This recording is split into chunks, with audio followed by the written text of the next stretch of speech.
Mobile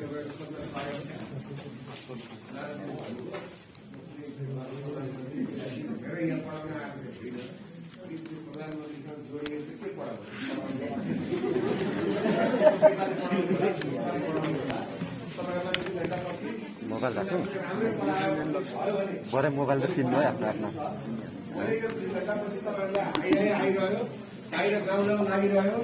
तपाईहरुलाई यहाँ चाहिँ पढिरहन मन लागेन ए यस्तो मान्छेले आयो भन्ने तपाईहरुलाई परिरह्यो भने मैले यहाँ जति कुरा गरे पनि त्यसको केही अर्थ छैन हैन र तपाईहरुलाई म के भन्छु भने यो 2 घण्टा म तपाईहरुलाई ठ्याक्क तपाईहरुले घडी हेर्नु पनि पर्दैन म आफै हेर्छु किनभने मलाई वहाँ जान हतार छ म ठीक 9:30 बजे गएन भने मेरो अदालतमा मुद्दा छुट्छ त्यस तपाईहरु त्यो घडी हेर्न पनि पर्दैन म आफै हेरेर हुन्छु मलाई थाहा छ हैन त्यसकारणले चाहिँ तपाईहरुले सुन्दिनुस् हैन केही लेख्नुपर्ने कुरा म आफै भन्छु त्यो चाहिँ टिप्नुस् भन्छु र तपाईहरुले यो लमा जति धेरै टिपेर पढ्नुहुन्छ त्यति धेरै तपाईहरु फेल हुनुहुन्छ जति धेरै कागजमा टिपेर जति धेरै नोट गर्नुहुन्छ तपाईहरु यो विषय तपाईहरु फेल हुनुहुन्छ तपाईहरु पास हुने हो भने दिमागमा फोल्डर बनाउने र दिमागको फोल्डरमा टिप्ने माइन्डमा फोल्डर बन्छ याद गर्नुस् हगि यो चाहिँ तपाईहरु सबैले कम्प्युटर चलाउनुहुन्छ फोल्डर कसरी बनाउने दिमागमा बुझ्नु भएन दिमागमा फोल्डर बनाउनु पर्छ र दिमागमा फोल्डर जब बन्छ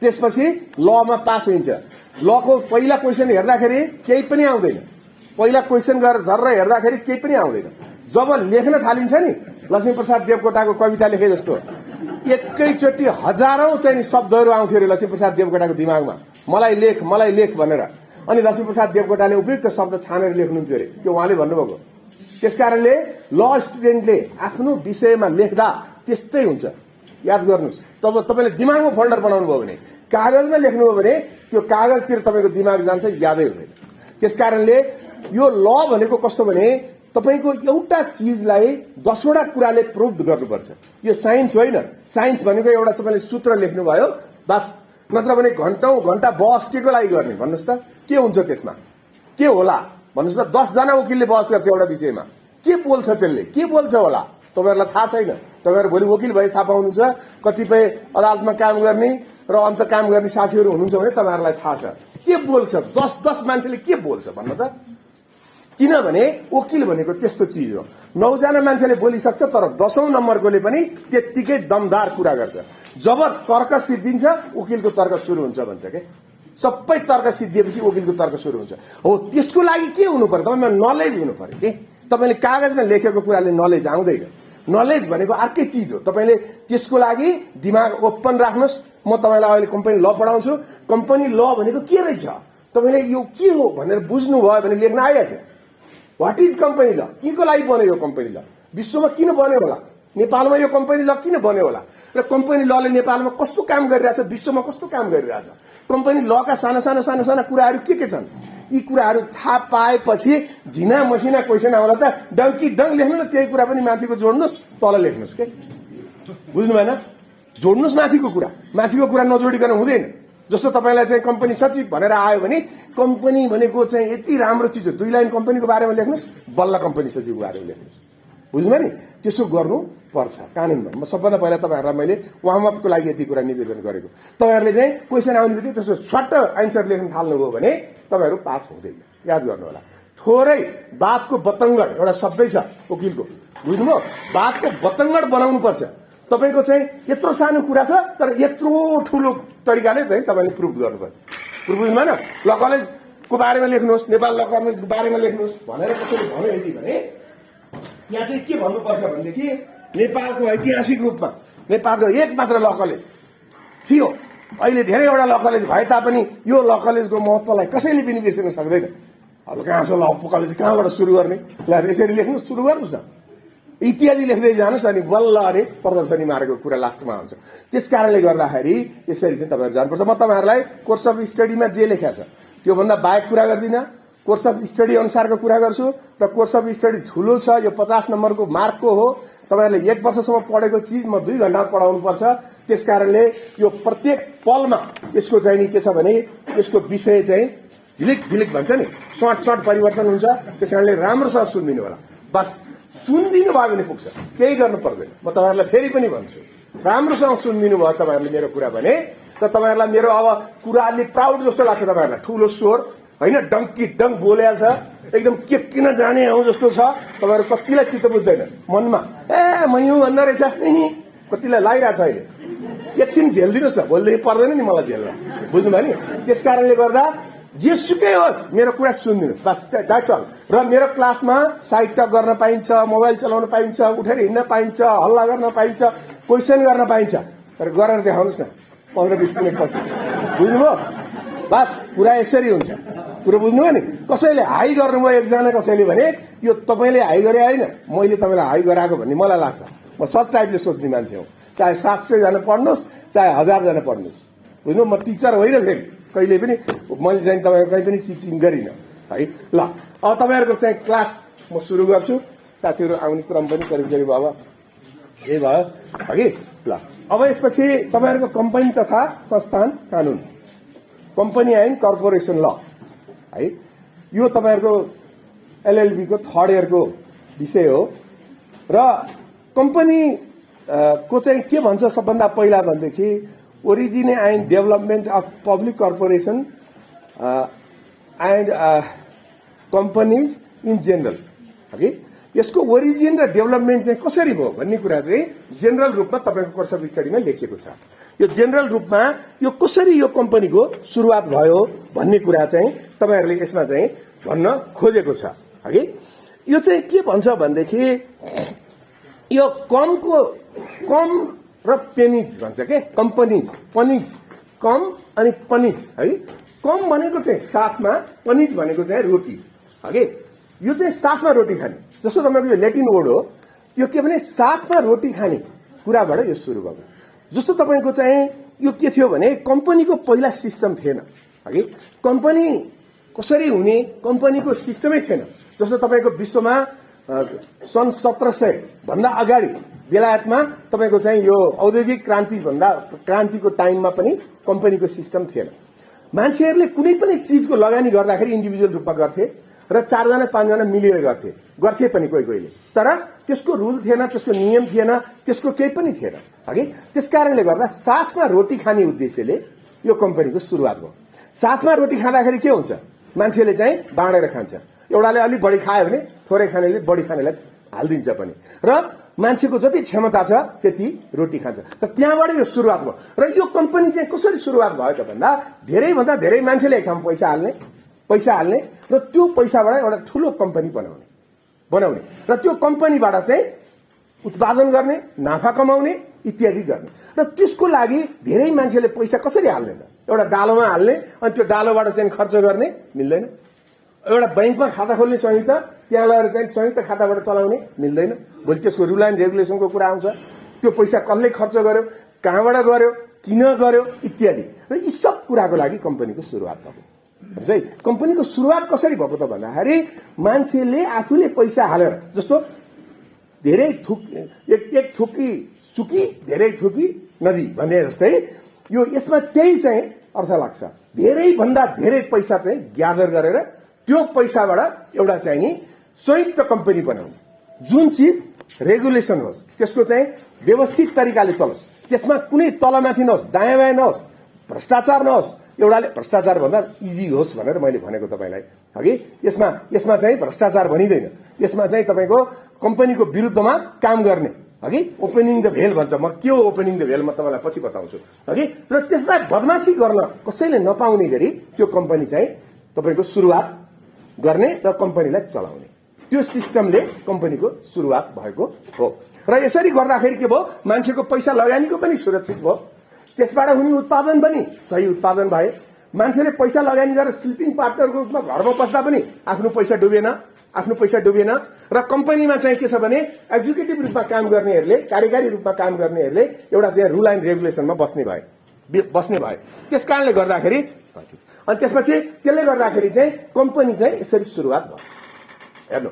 त्यसमा के छ भन्नु होला भनेदेखि जस्तो यो बेलायतमा चाहिँ सन् 1720 मा तपाईको बबल एक्ट भन्छ के बबल एक्ट 1720 यो तपाईहरुले यो एउटा वर्ड चाहिँ याद गर्नु बबल एक्ट भन्नेकै त्यही छ BBL बबल एक्ट 1720 यो भनेको नेपालको विश्वको कम्पनीको यो चाहिँ जननी हो। यो चाहिँ ल, त्यही लबाट विश्वको ल चाहिँ कम्पनीको एक्ट सुरु भएको हगि। यद्यपि इस्ट इन्डिया कम्पनी भन्ने चाहिँ सन् 1600 मै इस्ट इन्डिया कम्पनी भन्ने चाहिँ बेलायतले बनायो हगि। यो एउटा तपाईहरु अलिकति है दिमागले उत्पन्न गर्नु होला यसलाई हगि। East India company now company छ नि हैन, कम्पनी भए पनि इस्ट इन्डिया कम्पनी भनेको चाहिँ भारतमा उपनिवेश गर्यो बेलायतले, तर भारतको उपनिवेशको लागि त्यसले चाहिँ नि काम गर्यो हगि। तर त्यसमा पुँजी थिएन, क्यापिटल थिएन र त्यसको चाहिँ नि क्यापिटल खर्च गर्ने तरिका थिएन र त्यो चाहिँ कम्पनीको रूपमा थिएन। नाउ कम्पनी भए पनि द्याट वाज नट कम्पनी, त्यो कम्पनी थिएन इस्ट इन्डिया कम्पनी। तर यो बबल एक्ट जब 1720 मा आयो त्यसले चाहिँ कम्पनीको सुरुवात गर्यो र यो बेलायतमा आएको यो 1720 को बबल एक्टबाट चाहिँ विश्वमा कम्पनीको सुरुवात भएको हो है। र कम्पनी जब सुरुवात हुँदै गयो त्यसपछि अनि कम्पनीका विभिन्न किसिमका क्लासिफिकेशनहरू, कम्पनीका चाहिँ विभिन्न प्रकारहरू, अनि कम्पनीका तरिकाहरू, कम्पनीको रुल एन्ड रेगुलेसन कसरी गर्ने भन्ने कुराहरू चाहिँ अनि बिस्तारै बिस्तारै विकास हुँदै गयो है। त्यहाँबाट विकास भएको हो, बेलायतबाट विकास भएको हो है। र यो विकास गराउनुको लागि आवश्यकता किन हो त भन्दा यो व्यक्तिले गरेको आवश्यकता, यो सरकारले बनाएको होइन। दिस इज यो चाहिँ के छ भने प्राइभेट लेजिस्लेसन पनि भनिन्छ यसलाई। यो कम्पनी ल र कन्ट्र्याक्ट ल, यो दुईटा जुन ल छ नि, कम्पनी ऐन र करार ऐन, यो दुईटालाई प्राइभेट लेजिस्लेसन पनि भनिन्छ। प्राइभेट लेजिस्लेसन भनेको के भने व्यक्तिको कानून हगि। यो कानून अब धेरै किसिमको हुन्छ, म अहिले कानून कति किसिमको हुन्छ त्यो म जान्न, तपाईहरुलाई पनि त्यो कुरा चाहिँ नि छैन। तर जस्तो ज्यान सम्बन्धी कसुरका कुरा, अंश सम्बन्धी कुरा, अरु आदि इत्यादि जति पनि कानूनहरू छ नि त्यो सरकारसँग जोडिन्छ। याद गर्नु होला, कहीं न कहीं सरकारसँग जोडिन्छ प्रत्येक कुराहरू हगि। तर कम्पनी ऐन र करार ऐन चाहिँ सरकारसँग जोडिन्छ। प्रकारान्तरले सरकारको नीति विरुद्ध जान पाइँदैन, सरकारको ल विरुद्धमा के पनि गर्न पाइँदैन, सरकारले दिएको डिमार्केसन भन्दा बाहिर जान पाइँदैन। तर यो चाहिँ सबै चीज कम्पनी लमा राष्ट्रपति हुन्छ, प्रधानमन्त्री हुन्छ, मन्त्री परिषद हुन्छ र कार्यकारी हुन्छ, त्यहाँ लेजिस्लेचर पनि हुन्छ। त्यहाँ चाहिँ तपाईको त्यो कम्पनी भित्र त्यसलाई रुल एन्ड रेगुलेसन गर्ने लेजिस्लेचर पनि हुन्छ। त्यसैगरी त्यहाँ पार्लियामेन्ट पनि हुन्छ। पार्लियामेन्ट भनेको साधारण सभालाई भनिन्छ।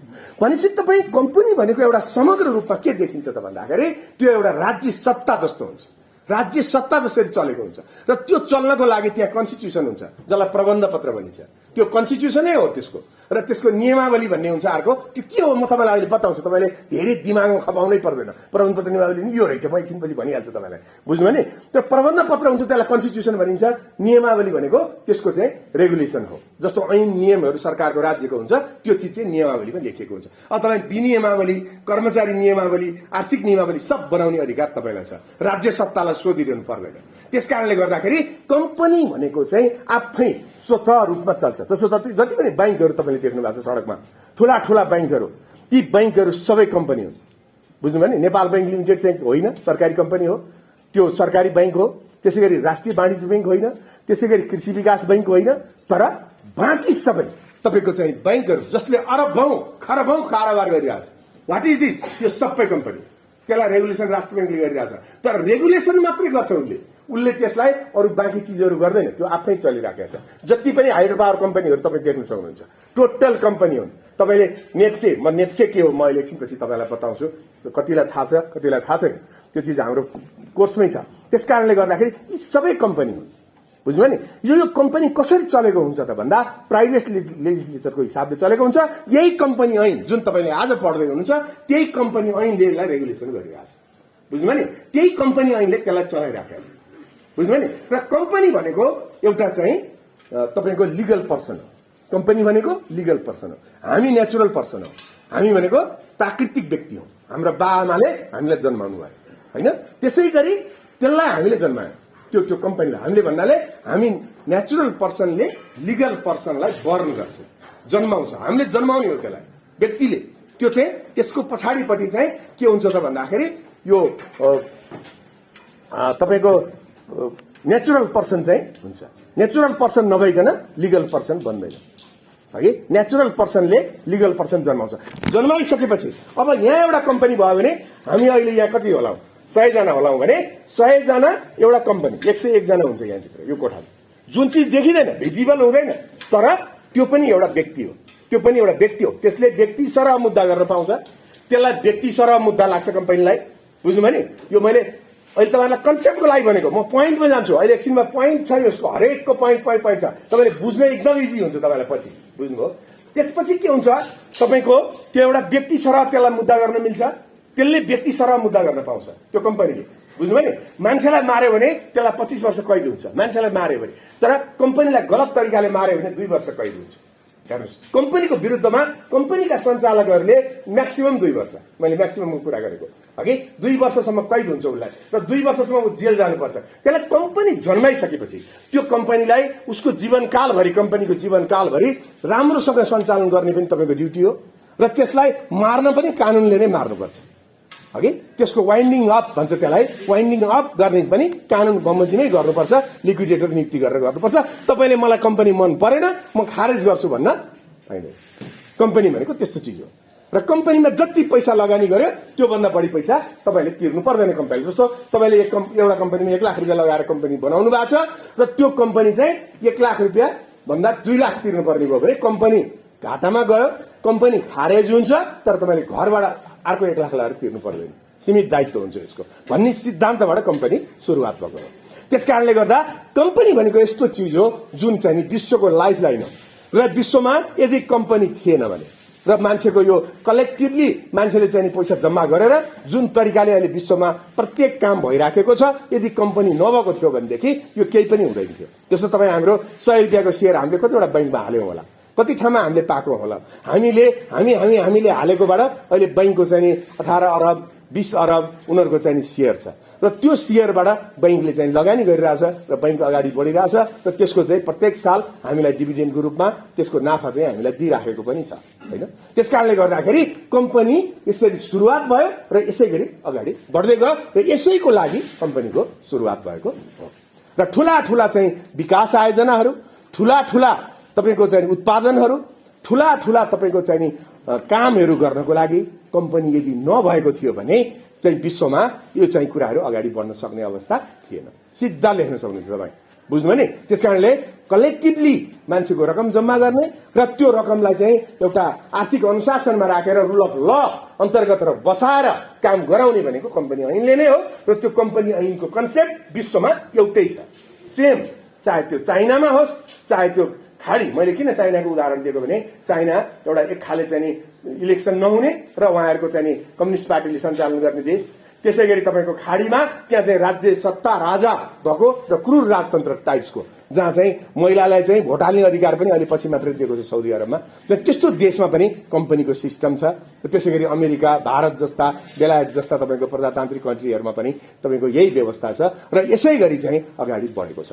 त्यसकारणले गर्दाखेरि यो चाहिँ यसको तपाईँको चाहिँ सुरुवात र यसको चाहिँ तपाईँको चाहिँ अगाडि बढ्दै गएको यसरी हो भन्ने कुरा मैले तपाईँहरूलाई निवेदन गरेँ।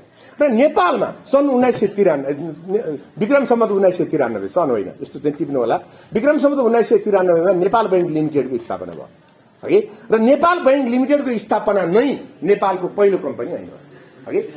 1993 विक्रम सम्वत है, यो चाहिँ विक्रम अहिले मैले भनेको 1720 भनेको इस्वी सम्वत हो होइन। त्यसै गरी सन् 1600 भनेको सन भने मैले अघि, र यो चाहिँ 1993 चाहिँ विक्रम सम्वत हो। 1993 तपाईँ नेपाल बैंक लिमिटेडमा 1993 सानो अक्षरले लेखाएको छ, तपाईँ याद गर्नु होला। तपाईँले किताबमा लेख्ने बेलामा ठ्याक्कै याद आउँछ क्या। 1993 मा ल आएको 1994 त्यहाँ लेखेको छ होइन, 93 मा ल आएको। अब यसलाई चाहिँ नि यो नेपालको पहिलो सुरुवाती ल हो। हेर्नुहोस् है, यसले चाहिँ के गर्यो भने शेयर पुँजीको व्यवस्था पनि गर्यो, तर यसले चाहिँ धेरै कुराहरू चाहिँ गरेन। त्यो नेपाल बैंक लिमिटेडले धेरै चिजहरू गरे हगि। ल 93 मा भएको, तर 94 मा नेपाल बैंक लिमिटेडको स्थापना भएको। र यसमा चाहिँ धेरै कुराहरू तपाईँलाई लेख्नु पर्दैन। यसमा चाहिँ लेख्दाखेरि 1994 मा स्थापित नेपाल बैंक लिमिटेड भन्दा पनि हुन्छ हगि त्यो। अनि त्यसपछि त्यसले चाहिँ धेरै चिजहरू चाहिँ गरेन हगि। त्यो एउटा बैंक स्थापना भयो, तैपनि त्यो बैंकले प्रगति गर्यो र त्यसमा चाहिँ पुँजीहरू लगाइयो, राज्यको पुँजीबाट चल्यो त्यो हगि, राज्यको पुँजीबाट चल्यो र त्यसै गरी त्यो चाहिँ नि अगाडि बढ्दै गयो होइन। र त्यसपछि यो के भयो भन्दाखेरि कम्पनी ऐन तपाईँको चाहिँ 2007 सालमा है 2007 सालमा कम्पनी कानून भन्ने चाहिँ नेपालमा आयो है पहिलो कम्पनी ऐनको रूपमा। यद्यपि नेपाल बैंक लिमिटेड स्थापना पनि कम्पनी ऐन अनुसारै भएको छ है त्यसलाई पहिलो भनिन्छ। तर कम्पनी ऐनको रूपमा 2007 सालमा कम्पनी कानून खाली यति लेख्नु 2007 छेउमा कम्पनी कानून यत्रो ठुलो अक्षर लेख्नुहोस् केही नलेख्नुहोस् अरू बाँकी कुरा टिप्नु हो भने पछि कन्फ्युज हुन्छ है। त्यसै गरी 2041 त्यसको तल लेख्नुहोस् 2007 को तल 2041 2053 त्यसको तल 2062 त्यसको तल 2063 यो के हो म अहिले बताउँछु यति हो है 2007 पछि 2021 त्यसपछि 2021 हो हगि 2053 2062 2063 यो के हो त भन्दा 2062 को चाहिँ कम्पनी अध्यादेश हो बाँकी चाहिँ कम्पनी हैन हगि त्यहाँ लेख्नुहोस् 2062 चाहिँ कम्पनी अध्यादेश हो बाँकी चाहिँ कम्पनी ऐन हो हगि। र यी कम्पनी ऐनहरू पटक पटक हुँदै अहिले 2063 को कम्पनी ऐन अहिले लागू छ कम्पनी ऐन 2063 अहिले चाहिँ त्यो चाहिँ चलिरहेको अवस्था छ हेर्नुस् है।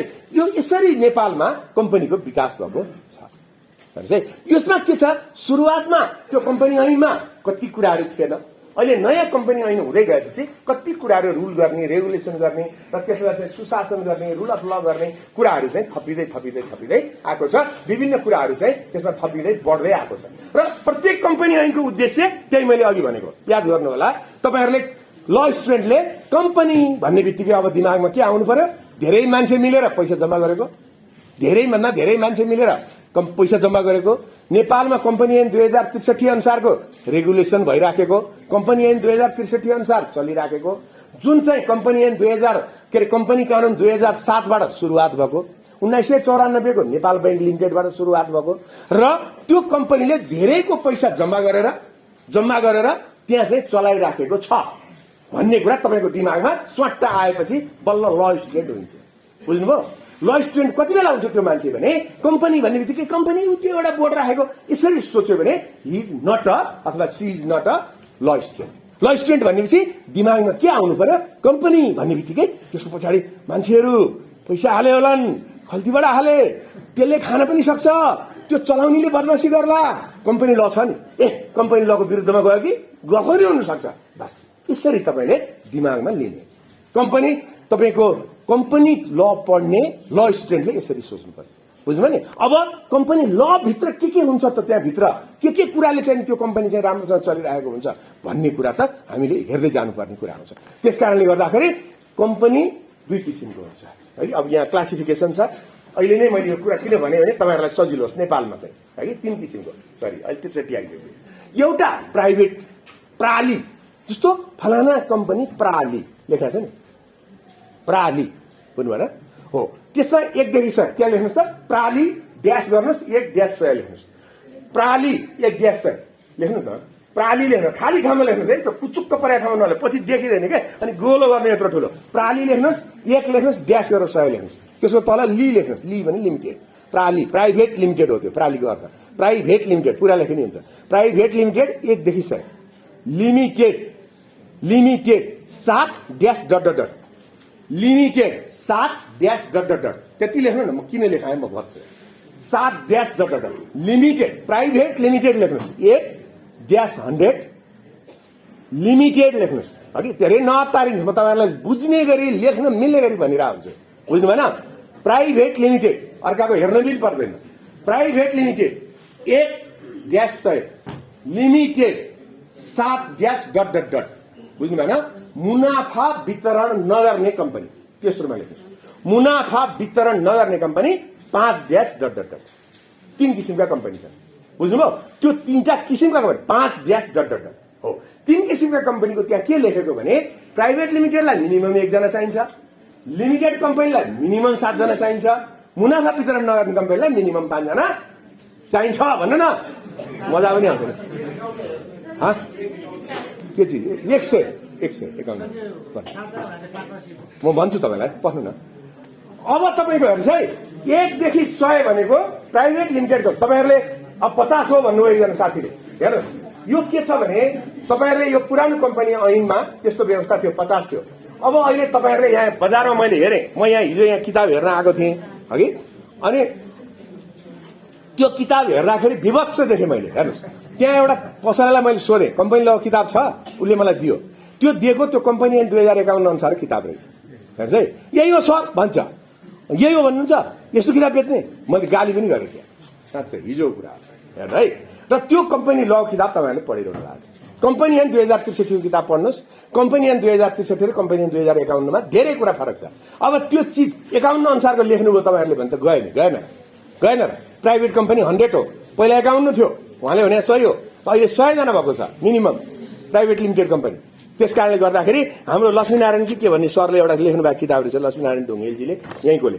त्यो किताब अरूको भन्दा है मलाई थाहा छैन, मैले किताबको प्रचार गरेर नभन्नु होला है। त्यसमा चाहिँ अलिकति चाहिँ लेखेको मैले देखेँ है। उहाँले अहिले 78 सालमै निकाल्नु भएको छ होइन, त्यो एउटा। त्यस कारणले अब हेर्नुहोस्, त्यो 3 किसिमको कम्पनी छैन अहिले लेखेको ठाउँमा जान्न, त्यसलाई गोलो गर्ने क्या, स्वाट यत्रो गोलो, पछि भरे पढ्ने बेला गोलो भन्ने हुन्छ क्या। आनन्द कसैमा 10 पेज जति खर्च गर्नु न, सस्तै छ नि, तपाईँको कापीहरू त्यति महँगो छैन नि, बुझ्नु भएन। कुचुक्क बनाएर लेख्ने चलन छ क्या हाम्रो, बुझ्नु भएन। पछि आफैले हेर्दा बुझिँदैन। अनि हेर्नुहोस् है, त्यहाँ हेर्दा त कति आनन्द आउँछ। अब कम्पनी 3 किसिमको हुँदो रहेछ। प्राइभेट लिमिटेड कम्पनीमा मिनिमम 1, बढीमा 100, लिमिटेड कम्पनीमा मिनिमम 7, बढीमा जति पनि हुँदो रहेछ, हजारौं लाखौं जति होइन। मुनाफा वितरण नगर्ने कम्पनीमा पनि मिनिमम 5 जना चाहिँदो रहेछ, बाँकी जति पनि हुँदो रहेछ हो। अब प्राइभेट लिमिटेड कम्पनीमा चाहिँ क्यापिटलको कुनै बारबन्दी छैन, बुझ्नु भएन। तर लिमिटेड कम्पनीमा चाहिँ 1 करोड, त्यहाँ छेउमा लेख्नुहोस् त 1 करोड। त्यो लिमिटेड कम्पनी, लिमिटेड 7 को यतापट्टि 1 करोड भनेर लेखिदिनुहोस् त। त्यो भनेपछि 1 करोड रुपियाँ चाहिँ minimum private public limited company भन्छ त्यसलाई। लिमिटेड भनेपछि पब्लिक लिमिटेड हगि। त्यो चाहिँ 1 करोड रुपियाँ भन्दा सानो खोल्न पाइँदैन, बुझ्नु भएन। पुँजी, त्यसको क्यापिटल के हो म तपाईँलाई बताउँछु अहिले हगि, त्यो पाइँदैन। तर मुनाफा वितरण नगर्ने कम्पनीमा पनि त्यसमा पनि कुनै लिमिटेड छैन, त्यसको पैसा यति भन्ने हुँदैन, त्यो चाहिँ मुनाफा वितरण नगर्ने कम्पनी हो हगि। त्यसकारणले यो 3 किसिमका कम्पनीहरू हुन्छन् नेपालमा अहिले। 3 किसिमका कम्पनीहरू चालु अवस्थामा छन्। अब प्राइभेट लिमिटेड कम्पनी चाहिँ के हो त भन्दाखेरि व्यक्ति मिलेर खोल्ने, त्यो पब्लिक होइन, त्यसको शेयर बिक्री हुँदैन, त्यो बाहिर सार्वजनिक रूपमा त्यसको शेयर बिक्री हुँदैन। सार्वजनिक रूपमा त्यसको शेयर बिक्री गरेर त्यसले चाहिँ पब्लिकली त्यसले चाहिँ गर्दैन। त्यो चाहिँ 100 जनासम्म बढीमा मिल्नुपर्छ, 1 जनाले पनि खोल्न पाइन्छ, सिंगल व्यक्तिले पनि कम्पनी खोल्न पाइन्छ हगि। र तर निर्णय गर्दा मेरो कम्पनी हो भनेर गर्न पाइँदैन, प्रत्येक कुरा डिसिजन गर्ने। म बाबुराम दाहाल भन्ने नाउँ गरेको मान्छे हो। बाबुराम दाहालको अध्यक्षतामा कम्पनी फलानाको बैठक बसी देहाय बमोजिम निर्णय गरियो। त्यसपछि 1, 2, 3 निर्णय माथि उपस्थितिमा पनि मेरो सही, तल पनि मेरो सही हुनुपर्छ। याद गर्नु होला, तपाईँ आफैले कम्पनीको सञ्चालक हुँ भन्ने कुरा विचार गर्नुहोस्। र त्यस्तो कागज नबनाइकन मैले बैंकबाट पैसा झिक्न पनि पाउँदिन, याद गर्नु होला। मेरो कम्पनी हो नि, निजी हो नि होइन, तर पाइँदैन। कम्पनी लको कन्सेप्ट भनेको यो, बुझ्नु भएन। यसलाई भन्छ प्राइभेट लिमिटेड कम्पनी, प्राली, जसको छेउमा प्राली लेखा छ नि, 1 देखि 100। अब तपाईँ प्राली लेखे बित्तिकै तपाईँले के विचार गर्नु, 1 जना होला अथवा 100 जना होला, कम्पनी यही रहेछ यसरी बुझ्नु कि। कोही प्राली, प्राली कतिजना छौ यसो भन्नु न, 101 भन्नु नि प्राली हुन्छ, तेरो लिमिटेड हो भनिदिनु न। तपाईँ वकिल के कुरो बुझ्नु भएन। तपाईँ थाहा छैन, वकिल त भन्छ हुँदैन, वकिल हुँदैन।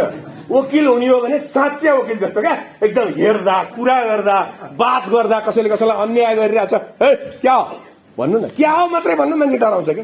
कुरो बुझ्नुभयो, खबरदार पर्दैन, खबरदार अलिक कडा शब्द हो। क्या हो भने क्या हो बुझ्नु भएन। गाडीमा हिँड्यो, एउटाले अर्कोलाई एक्सप्लेन गरिरहेछ, मलाई त छैन नि भनेर क्या हो भन्नु र, त्यहाँ सबले यसो आँखा उठाएर हेर्छ, त्यो यी मर्छ त्यो मान्छे कुन चाहिँ हो। त्यो चाहिँ कसले सुरुवात गर्नुपर्छ, ल स्टुडेन्टले सुरु गर्नुपर्छ कि, अरूले गर्दैन। साइन्स पढ्नेले अरू पढ्नेले गर्ने चिज होइन कि यो, डराउँछन् उनीहरू। कानुन के छ भन्छ, बुझ्नु भएन। हामीलाई के एउटा कलम भएपछि बास कहीँ जानुहोस्, कागज भइहाल्छ, डङ लेख्यो, फलाना अनुसारको कारवाही गरेको, त्यो पुलिसले नगरोस् त, त्यसको के जातिले गर्छ, बुझ्नु। दर्ता गर भन्नुहोस् न, गरेन भने दुनियाँ पत्रिका छ, अनलाइन छ, त्यसलाई दिनुहोस्, फोटोकपी छाप दिन्छ। फलाना पुलिसले चाहिँ के छ दर्ता नगरेको हुँदा भन्छ, त्यो पुलिस सस्पेन्ड हुनु बेर्छ। कुरो बुझ्नुभयो। त्यसलाई कलम लिनुहोस्, मै हुँ भनेर हिँड्नुहोस्। तर थाहा त हुनु पर्यो नि, कुरा थाहा हुनु परेन हो। त्यस कारणले गर्दा प्राइभेट लिमिटेड लेखा ठाउँमा 1 देखि 100, तपाईँको दिमागमा एकदेखि 100 आउँदैन भने के ल स्टुडेन्ट यार, के मैले तपाईँलाई पढाएको के मतलब यार? त्यो जाँचमा लेख्नुलाई भने अरे जाँचमा लेख्ने मात्रै विषय भनिरहेको छु मैले भन्नु त। तपाईँहरूसँग यही मलाई चित्त नबुझ्ने कुरा क्या, जाँचमा लेख्ने जस्तो क्या, जाँचमा कसै यो त जीवन हो, लाइफ हो दिस इज। कुरो बुझ्नुभयो? प्राइभेट लिमिटेड कम्पनी 1 देखि 100 हुँदो रहेछ। त्यही चिज तपाईँले जाँचमा लेख्नुहुन्छ पास भइहाल्नुहुन्छ नि, लाइफै बनाउनुहोस् न, कति ठुलो कुरा हुन्छ भन्नुहोस् त। लिमिटेड कम्पनी मिनिमम 7 जना चाहिँदो रहेछ, घटीमा 7 जना, 5 जनाले हुँदो रहेछ। पब्लिक लिमिटेड कम्पनी, त्यसलाई पब्लिक लिमिटेड भनिन्छ, लेख्दा चाहिँ लिमिटेड मात्रै लेखिन्छ, याद गर्नु होला। त्यसलाई चाहिँ जस्तो प्रभु बैंक लिमिटेड याद गर्नु नि, त्यसमा के होला मिनिमम 7 जना होला होइन त, मिनिमम 1 करोड त्यसमा चाहिँ क्यापिटल पुँजी होला होइन त, किन होला त्यतिकै थाहा हो नि, होइन बस। अब मुनाफा वितरण नगर्ने कम्पनीलाई चाहिँ तल केही त्यसको प्राली अथवा ली लेखिँदैन, दुईटै कुरा लेखिँदैन, तल ब्राकेटमा मुनाफा वितरण नगर्ने कम्पनी भनेर लेखिनुपर्छ। कुरो बुझ्नु भएन? ल अब तपाईँहरूलाई 3 किसिमका कम्पनी, म फेरि पनि तपाईँहरूलाई भन्छु, यसले के भन्यो भयो 1-2 जना साथीहरूलाई बुझ्नु भएन? किनभने 1-2 जना साथीहरूलाई यहाँ चित्त बुझेन अथवा बुझ्नु भएन उहाँले। सुन्नुहोस्, अलि ध्यानपूर्वक सुन्नुहोस्, तपाईँले कागजमा हेर्दै हुनुहुन्छ, त्यहाँ नहेर्नुहोस् क्या, तपाईँको यो कागजमा नहेर्नुहोस् कि मलाई हेर्नुहोस् त, तपाईँले अहिले बुझ्नुहुन्छ, सेकेन्डमा बुझ्नुभयो, मलाई हेर्नुहोस् त, अनि बुझ्नुहुन्छ क्या तपाईँहरू 3 जना जति। अब हेर्न मिलेन त्यता, बुझ्नु भएन? किनभने तपाईँलाई हाई आयो, किन आएको? मैले हाई नगर्नुहोस् भने होइन, जबरजस्ती नगर्नु होला, फेरि गरेर हाई भित्र लैजान्छ नि, नगर्नु, बुझ्नु भएन? 3 किसिमका कम्पनी हुँदो रहेछ अहिले, एउटा प्राइभेट लिमिटेड, एउटा लिमिटेड, एउटा मुनाफा वितरण नगर्ने। कुरो बुझ्नुभयो? के छ यसमा?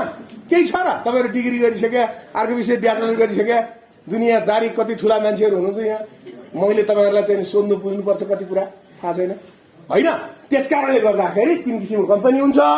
पहिलो कम्पनीमा मिनिमम 1 जना, बढीमा 100 जना, प्राइभेट लिमिटेड। लिमिटेडमा मिनिमम 7 जना, बढी जति होइन। मुनाफा वितरण नगर्ने कम्पनीमा मिनिमम 5 जना, बढीमा जति, त्यति भए पुग्ने रहेछ होइन त। र लिमिटेड कम्पनीमा मिनिमम 1 करोडको सेयर पुँजी हुनु पर्दो रहेछ है। अब सेयर पुँजी भने के नि? सेयर पुँजी भनेको 100 रुपियाँमा डिभाइड गर्ने, 100 याद गर्नु, 100 रुपियाँको एउटा सेयर हुन्छ। पहिला 50 थियो, 20 थियो, त्यस्ता पनि थिए, पहिला कम्पनी लगको कुरा नगरौँ, अहिले हाम्रो कम्पनी लगको कुरा गर्नुपर्छ। 100 रुपियाँको एउटा सेयर हुन्छ। कुरो बुझ्नुभयो? 100 रुपियाँको एउटा सेयर हुन्छ। पावर भ्यालुको कुरा होइन, पावर भ्यालु भने त तपाईँले अहिलेको नयाँ कुरा गर्नुभयो, त्यो पावर भ्यालुतिर नजानु। 100 रुपियाँको सेयर हुन्छ, पावर भ्यालु उहाँले भन्नुभयो कि त्यो चाहिँ उहाँ चाहिँ त्यो सेयरको कारोबार गर्ने साथी होला क्या, अलिक पावर भ्यालु यो होइन। 100 रुपियाँको पावर भ्यालु त अहिले त तपाईँको कुनै कुनै बैंकको 1000 पुगिसक्यो, बुझ्नु भएन? पावर त्यही 100 रुपियाँ त हो नि। त्यस कारणले गर्दा 100 को एउटा सेयर हुन्छ, याद गर्नु होला है। र मान्छेले 1 लाख रुपियाँको सेयर हाल्यो भने 1000 सेयर हो उसको। कुरो बुझ्नुभयो? 1000 सेयर भयो उसको, 1000 किता सेयर भन्छ क्या, किता सेयर याद गर्नु होला। कम्पनी बनाउनु भन्दा पहिला मान्छेले कति रुपियाँ हाल्ने भन्छ, 1 लाख रुपियाँ हाल्ने भयो भने 1000 को सेयर 3 जनाले हाल्यो, 3 लाखको सेयर, 3 लाखको कम्पनी बन्यो भने कतिको हुने भयो? 3000 किता सेयर हुने भयो त्यहाँ त्यो कम्पनीमा। याद गर्नुहोस् है, तपाईँहरूले अलि बुझ्नु भएन जस्तो छ। जस्तो 100 रुपियाँको एउटा सेयर हुन्छ, सेयर पुँजी। कुरो बुझ्नु भएन? सेयर पुँजीमा 100 रुपियाँको एउटा सेयर हुन्छ। 100 रुपियाँको सेयरले तपाईँले जति रुपियाँ हाल्ने हो त्यसलाई भाग गर्नुहोस्, त्यति किता आउँछ होइन हो। अनि त्यसपछि तपाईँले चाहिँ त्यसमा चाहिँ सेयर हाल्ने हो, त्यसरी चाहिँ कम्पनी अगाडि बढ्छ है। अब दोस्रो, origin and development of public corporation and companies in Nepal. मैले यो टपिक्समा पढाइनँ, तर पनि केही कुरा मैले भनिरहेको छु अघि। कुरो बुझ्नु भएन? अब तपाईँलाई कसरी सजिलो हुने भयो? सन् 1994 याद गर्नु पर्यो होइन, 2007 सालको कम्पनी कानुन याद गर्नु पर्यो, र अहिलेको 2063 सालको कम्पनी ऐन भन्ने चाहिँ याद गर्नु पर्यो। 7 सालमा कम्पनी कानुन भनिएको थियो, 2007, अहिले कम्पनी ऐन भनिएको छ, याद गर्नु है। र अब अझै तपाईँहरूलाई भन्छु, यो कम्पनी भनेको धेरैभन्दा धेरै मान्छेले पैसा हाल्ने, पैसा हालेर एउटै भाँडोमा पैसा हाल्ने, र त्यो चाहिँ कम्पनी ऐन अनुसार रेगुलेटेड हुने, र त्यसले चाहिँ नि आम्दानी खर्च गर्ने, के उद्देश्यको लागि खुल्या हो त्यो अनुसारको अगाडि बढ्ने। त्यसको उद्देश्यले यो चाहिँ कम्पनी हुन्छ। मैले सुरुवातदेखि नै त्यही भनिरहेको छु हगि। त्यसकारणले गर्दाखेरि यसरी नेपालमा सुरुवात भएर अहिले यो अवस्थामा पुगेको छ। क्लियर?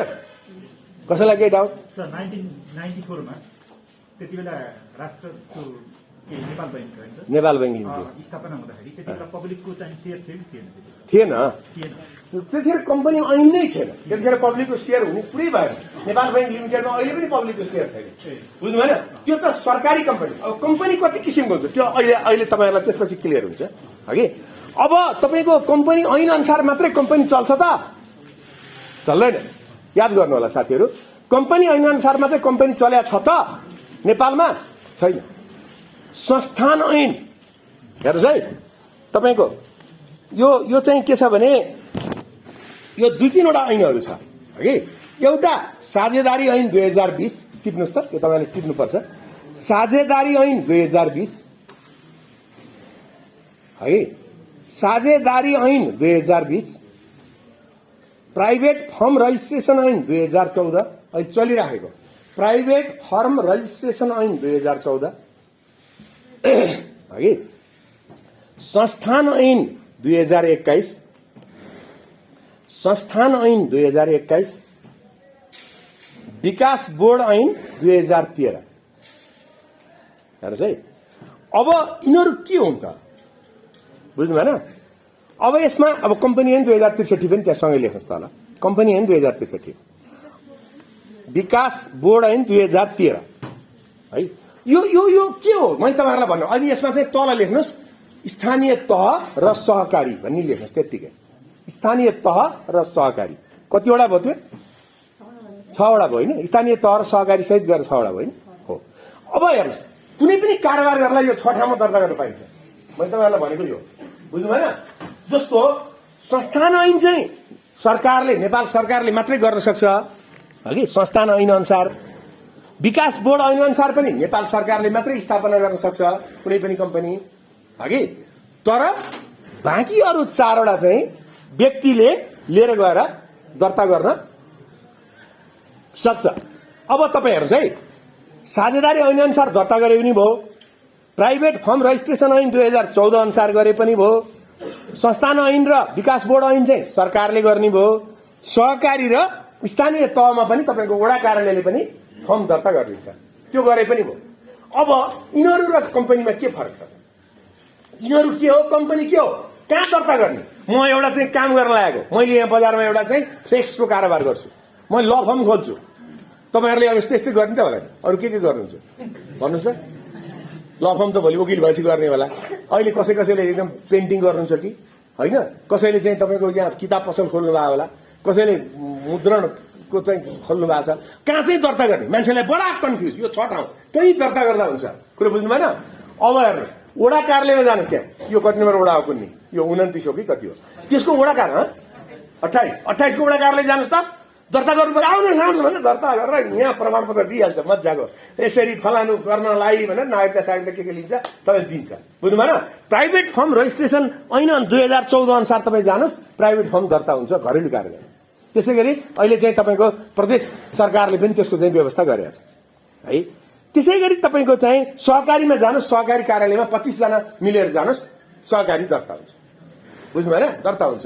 त्यसै गरी तपाईँको चाहिँ यो स्थानीय तह मैले भनिसकेँ होइन? र यिनीहरू र कम्पनीमा के फरक छ हेर्नुहोस् है। अब साझेदारी ऐन अनुसार के हुन्छ? साझेदार भएर 4 जना 5 जना 2 जना भन्दा बढी हुनु पर्यो, 10 जना 20 जना 50 जना पनि साझेदार हुन्छ हगि। त्यो अनुसारको उनीहरूले चाहिँ खोल्न पाइन्छ, फर्म भन्छ त्यसलाई हगि।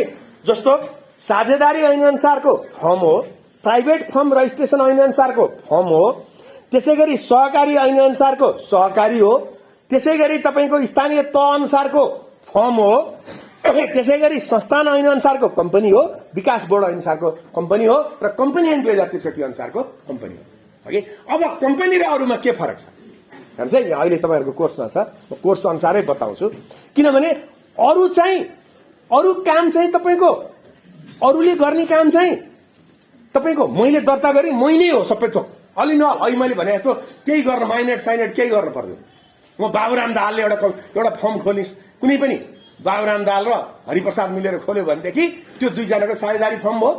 त्यसको चाहिँ सीमित दायित्व पनि हुँदैन। भोलि तिर्नु पर्यो भने घर घरानाबाट मैले तिर्नु पर्छ र त्यो चाहिँ तपाईँको मैले मेरो निजी जस्तै हो। त्यो निजी नै हो। त्यसमा चाहिँ कम्पनी ल लाग्दैन। कम्पनी ल जस्तो रेगुलेटरी निकाय छैन। कम्पनी लमा जस्तो सिस्टम छैन। कम्पनी लमा जस्तो हरेक कुरा कम्पनी लले के भन्छ भनेर हेर्दैन। कम्पनी रजिस्ट्रार कार्यालय छैन। त्यसमा कसैले पनि तपाईँलाई आएर हेर्दैन। तपाईँले लगाएको पैसा डुब्नु पनि सक्छ। तर कम्पनीमा लगायो भने के हुन्छ, डुब्ने चान्सेस कम हुन्छ। किनभने त्यसको रेगुलेसन छ नि त, त्यसलाई त कारबाही पनि हुन्छ नि त, त्यसलाई भोलि त थुन्छ नि इत्यादि। त्यसकारणले गर्दा यिनीहरू र त्यसमा धेरै फरक छ कि त्यसकारणले हामीले के गर्नुपर्छ, कम्पनीको चाहिँ रेगुलेसन गर्न अलिकति गाह्रो छ। अरू फर्म चाहिँ वर्षमा एक दिन गयो रिन्यू गरिदिनुहोस् भने पुग्यो। तर कम्पनीको प्रत्येक साल अडिट गर्नुपर्छ होइन। त्यसकारणले अलिकति फरक छ। त्यसकारणले अलिकति ठुलो लगानी गर्दा कम्पनी गर्ने, सानो लगानी गर्दा कुनै पनि फर्म खोल्ने हामीले दिने सल्लाह यही हो। भोलि हामीलाई कोही मान्छे आउँछ, त्यहाँ कुनै वकिलले पनि नेम नेम नेम नेम गरेर देखाएको छु खै त्यस्तो होइन। तपाईँ कति रुपियाँ हाल्ने, 1 लाख हाल्ने, अनि के काम गर्नुहुन्छ 1 लाखले यो गर्छु। ए तपाईँ फर्म खोल्नुहोस्, यो कम्पनीमा नजानुहोस्, यो अलिक झन्झट छ भनिदिनुहोस्, म 1 करोड लगानी गर्छु 10 जना मिलेर। 1 करोड 10 जना, ल प्राइभेट लिमिटेड कम्पनी खोल्नुहोस्। हुँदैन, यो यसमा नजानुहोस् है, डुबिन्छ बस। तपाईँले आज हालेको बिउ, त्यो भनेको बिउ रोपेको हो। तपाईँले 10 वर्षपछि उसको कम्पनी फल्छ तपाईँलाई खोज्दै आउँछ। मोबाइल नम्बर चेन्ज नगर्नु होला, बुझ्नु भएन? त्यही नम्बरमा फोन गर्छ 10 वर्षपछि। सर हजुरले सिकाइदिएकोले मैले आज कम्पनी कहाँ पुर्याएँ, हेर्नुहोस् त उकालो भने त्यो के 10 वर्षपछि त्यो मान्छे आउँछ। त्यतिखेर तपाईँलाई लाखौँ दिने आउँछ कि कति दिने आउँछ, तपाईँ कति ठुलो हुने हो, कति पैसा कमाउने हो थाहै हुन्न, बुझ्नु भएन? त्यस कारणले गर्दा तपाईँले जानेर उसलाई सिकाउने, जानेर नजानेर सिकाउने होइन। अब तपाईँलाई थाहा छैन के सिकाउने क्या। वकिल हुँदै हुनुहुन्छ कि तपाईँ, मैले वकिल हुने कुरा गरिरहेको छु। त्यस कारणले कन्सेप्ट यत्रो ठुलो बनाउनु भयो भने बल्ल वकिल हुन्छ। त्यसरी है र यसरी चाहिँ तपाईँको development and public corporation and company Jagriti. अब यसको चाहिँ यो के भन्दाखेरि जस्तो 2007 सालमा कम्पनी ऐन आयो होइन त। साझेदारी यो प्राइभेट फर्म रजिस्ट्रेसन ऐन 2014 सालमा आयो। साझेदारी ऐन 2020 मा आयो होइन त। यो कसरी भन्ने तपाईँहरूलाई लागिरहेछ। जस्तो संस्थान ऐन 2021 आयो, विकास बोर्ड ऐन 2013 आयो। यो कम्पनी ऐन पनि विकास हुँदै आएको छ। जस्तो 7 सालपछि 21 आयो, 21 पछि 53 आयो, 53 पछि 62 आयो, 63 आएर अहिले चलिरहेको छ। एकातिर यो पनि छ, अर्कोतिर त्यो पनि छ। यो के हो त हेर्नुहोस् है। अब यो चाहिँ के हो त भन्दा जस्तो राष्ट्रिय बीमा संस्थान भन्ने छ नि, अरू पनि बीमा कम्पनी कैछ नि होइन। अरू बीमा कम्पनीहरू कम्पनी ऐन अनुसार चलेको छ। राष्ट्रिय बीमा संस्थान ऐन भन्ने छुट्टै छ, बुझ्नु भएन? अहिले त्यसैमा गाभियो। त्यही कम्पनी बोर्डले बीमा बोर्डले, बीमा समितिले अहिले रेगुलेसन गर्छ त्यसलाई। जस्तो नेपाल राष्ट्र बैंकले रेगुलेसन गर्छ, नेपाल बैंक लिमिटेड, कृषि विकास बैंकलाई राष्ट्रिय वाणिज्य बैंक सरकारी हो, तर नेपाल राष्ट्र बैंकले त्यसलाई रेगुलेसन गर्छ। अरू प्राइभेटले जे गर्छन् बैंकहरू त्यसले पनि त्यही गर्छ, बुझ्नु भएन? कुनै दिन नेपाल बैंक लिमिटेडलाई न्यू रोडको जग्गा दियो नेपाल सरकारले, बुझ्नु भएन? तर अरू बैंकलाई दिएको छ त, इन्भेस्टमेन्ट बैंकलाई, प्रभु बैंकलाई, अर्को बैंकलाई मैले तपाईँलाई नाउँ के भन्ने, 28 वटा बैंकहरू छन् होइन। अब यी बैंकहरू उनीहरू जत्तिकै भइसक्यो अहिले। हेर्नुहोस् त नेपाल बैंक लिमिटेडको त्यो बिल्डिङ भन्दा ठुल्ठुला बिल्डिङ अरू प्राइभेट बिल्डिङको, अरू प्राइभेट कम्पनीहरूको छ, प्राइभेट बैंकहरूको छ होइन। त्यस कारणले गर्दाखेरि खोल्दाखेरि कुनै संस्थान जस्तो दुग्ध विकास संस्थान, त्यो संस्थान ऐन अनुसार सञ्चालित भएको, तर त्यो कम्पनी हो। जस्तो त्यो सरकारी कम्पनी हो। जस्तो आयल निगम, नेपाल आयल निगम, त्यो भनेको लिमिटेड कम्पनी हो।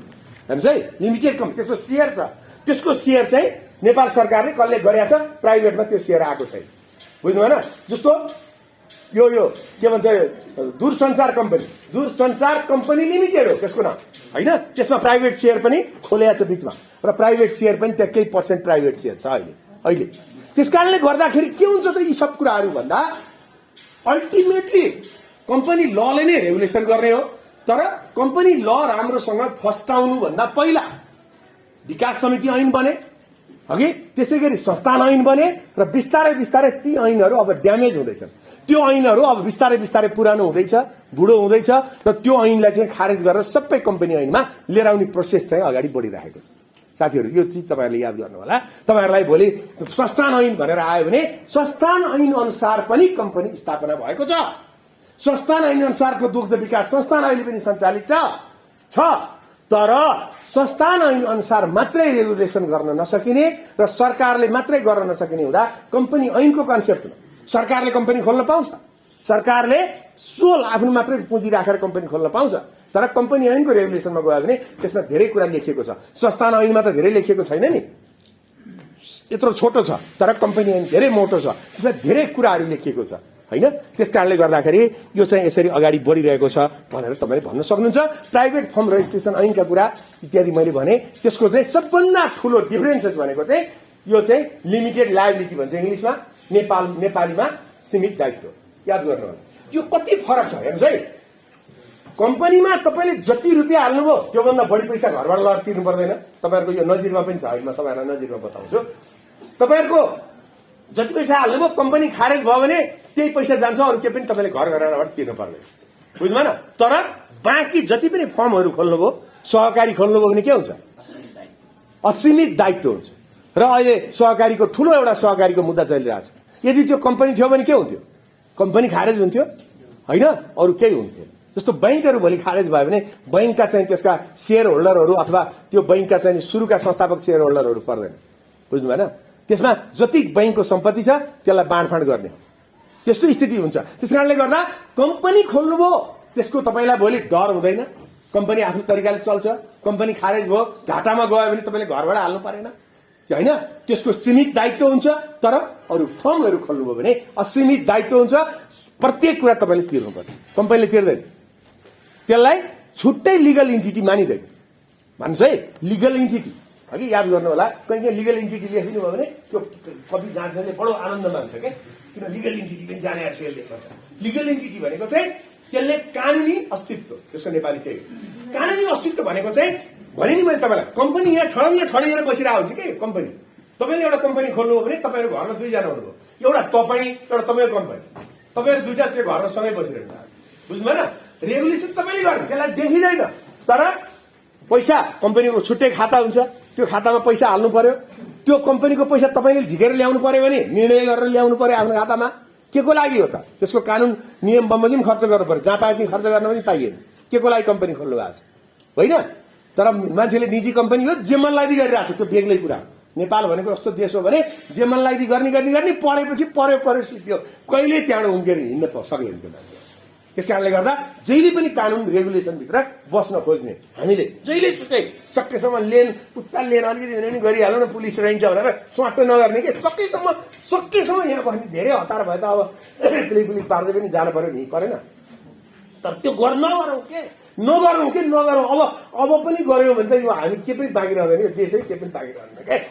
अलिकति आफू बस्नु के कानुनमा टक्क है। मैले खोले कम्पनी भनेपछि कम्पनी ल भन्दा विपरीत गरेर त्यसको पैसा झिकेर नगाउँ कि, बुझ्नु भएन। कमसेकम त्यति गर्नुभयो तपाईँ। हामी प्रत्येक व्यक्ति अनुशासित भयो भने राज्य अनुशासित हुन्छ। त्यसकारणले गर्दाखेरि यो कम्पनीको सिस्टम चाहिँ यो है। अब यसपछि the concept of incorporation of company और corporation as a legal person, मैले त भनि नै सकेँ। एज ए लिगल पर्सन यसको इनकर्पोरेसन कसरी गर्ने? इनकर्पोरेसन भनेको संस्थापना, त्यसलाई धेरै ठुलो त्यहाँ इनकर्पोरेसन भन्ने वर्ड छ तपाईँको उसमा के भन्छ त्यो कोर्स अफ स्टडीमा। इनकर्पोरेसन भनेको संस्थापना, कम्पनी स्थापना, कम्पनी खोल्ने के भन्नुपर्ने के, बुझ्नु भएन। यो एउटा लेख्ने कुरा भएन। एउटा लेख्नुहोस् न www.ocr.gov.np है, www.ocr.gov.np सबै स्मल लेटर है। अब यसमा तपाईले एक्चुअली खोलेर तपाईँ मोबाइलमै खोल्दा पनि मजा आउँछ। यो कम्पनी रजिस्ट्रार कार्यालयको वेबसाइट हो, बुझ्नु भएन। ओसीआर मलाई सुन्नुहोस् के, छिमेकीलाई नसुन्नु। ओसीआर ओ भनेको ओ हुन्छ होइन, एबिसिडीको ओ के, अनि सी अनि आर, कस्तो मजा छ नि, बुझ्नु भएन। ओसीआर www.ocr.gov.np त्यो खोलेर हेर्नु के मजा आउँछ। तपाईँको कम्पनी ल पढ्दा के खोल्नु के, यो बेकारको कुरा सिकायो नभन्नु न यार, एकचोटि खोलिदिनु न, कस्तो मजा आउँछ। कम्पनी रजिस्ट्रार कार्यालय भनेर आउँछ, क्या मजा आउँछ। दर्ता गर्नुहुन्छ भनेर लेख्छ, त्यहाँ गर्छु भनेर चाहिँ क्लिक गर्नुहोस् त, ल तपाईँको विवरण भर्नुहोस् भनेर के लेख्यो। किनभने अहिले कम्पनी दर्ता गर्दा कम्पनी रजिस्ट्रार कार्यालयमा कागज बोकेर जान पाइँदैन, पर्दैन होइन, पाइँदैन। जानु हो भने दर्तै हुँदैन, बुझ्नु भएन? तपाईँले त्यो सबै यहीँबाट अपलोड गर्ने हो। अपलोड गरिसकेपछि प्रमाणपत्र लिन पछि जाने हो। कुरो बुझ्नुभयो? सबै चिज त्यही लेखिदिएको छ र सिकाइदिएको छ। बुझ्नुभयो? कतिजना चाहिन्छ पनि छ यावत कुरा। र अहिलेको नेपालको सरकारी तपाईँको वेबसाइट मध्ये एउटा पर्फेक्ट वेबसाइट हो यो। हेर्नुहोस्, तपाईँले त्यो एकचोटि खोलेर मात्रै हेर्नु, कम्प्युटरमा मोबाइलमा जेमा पनि खोल्छ। बुझ्नु भएन? त्यस कारणले गर्दाखेरि यो चाहिँ तपाईँहरूले एकचोटि हेर्नु मात्रै क्या। मैले तपाईँलाई कुनै टाउको दुखाउन खोजेको होइन। हेर्नु, तपाईँलाई लेख्न आनन्द आउँछ। भोलि यसरी कम्पनीको नेपालमा कसरी रेगुलेसन भइरहेको छ www.ocr.gov.np वेबसाइटले नेपालमा कम्पनीको सिस्टमलाई बडो राम्रो तरिकाले अगाडि बढाइरहेको हामीले पाएका छौँ। अनि त्यो जाँच्ने मान्छे पनि ओसिआर पनि जाने रहेछ। यहाँ नम्बर त हालिदिउँ हजुर। कम्पनी सहज होइन, चार लागेको छ, सुनमा सुगन्ध भएको छ भनेर लेख्नु न। बुझ्नु भएन? त्यसरी कुरो बुझ्नुभयो? त्यसरी गर्नु होला। The concept of incorporation of company and company आउँछ। अब हेर्नुहोस्, कम्पनी इन्कर्पोरेट गर्नुभन्दा पहिला याद गर्नुहोस् है। अब कम्पनी भन्ने बित्तिकै तपाईँहरूले दिमागमा के आउनु पर्यो? तपाईँहरू कानुनको विद्यार्थी, कम्पनी भनेको private limited company, limited company अथवा मुनाफा वितरण नगर्ने कुनै एउटा गर्न लाग्यो होला त्यसले भन्ने दिमागमा लिनु पहिला। बुझ्नु भएन? कम्पनी स्थापना गर्नुभन्दा पहिला भन्ने बित्तिकै 3 किसिमको कम्पनी मध्ये कुनै दर्ता गर्न लाग्यो होला यसले भन्ने बुझ्नुहोस् के। पहिला तपाईँको दिमागमा त्यो नआइकन तपाईँले बुझ्नुहुन्न यार अगाडि कुरा। बुझ्नु भएन? पहिला त कम्पनी के हो बुझ्नु पर्यो। कति बुझ्नुभयो थाहा छैन। मैले यति डङ्ग त भने खुब भन्यो के कम्पनी बुझ्छु भयो केही बुझिएन भन्ने हुने हो कि थाहा छैन। तर कम्पनी दर्ता भनेको इन्कर्पोरेसन गर्नुभन्दा पहिला एउटा चाहिँ सम्झौता गरिन्छ। सम्झौता गर्नु पर्यो नि? परेन? पहिला त पैसा उठाउनु पर्यो नि।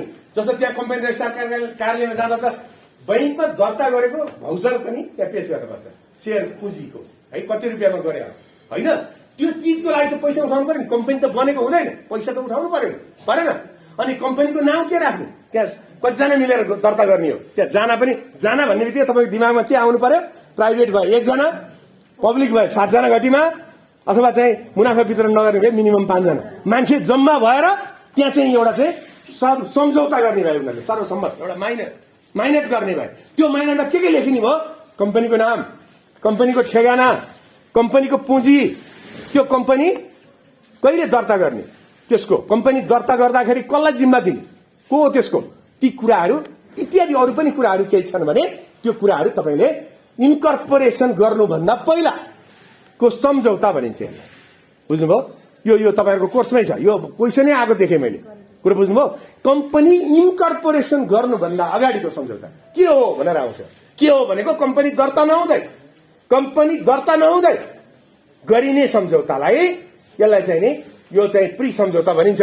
कम्पनी इन्कर्पोरेसन भन्दा अगाडिको सम्झौता भनिन्छ। र त्यसले गरेका निर्णयहरू भोलि कम्पनी स्थापना भइसकेपछि त्यसको प्रबन्ध पत्र र नियमावलीमा राखियो भने लेजिटिमेट हुन्छ अथवा कानुनी हुन्छ, राखिएन भने त्यो कानुनी हुँदैन। बुझ्नु भएन? त्यो चाहिँ कम्पनी दर्ता भइसकेपछि त्यो सम्झौता 0 हुन्छ। त्यसको त्यस्तो कन्सेप्ट छ है। र त्यसरी अब कम्पनी पहिला सम्झौता गरिने भयो, माइनट गरिने भयो, माइनट गरिसकेपछि अनि त्यहाँबाट कम्पनी रजिस्ट्रारको कार्यालयमा गएर दर्ता गरिने भयो। कम्पनी कुन कम्पनी? त्यही 3टा कम्पनी मध्ये कुनै कम्पनी कुन हो दर्ता गर्न खोजे होइन।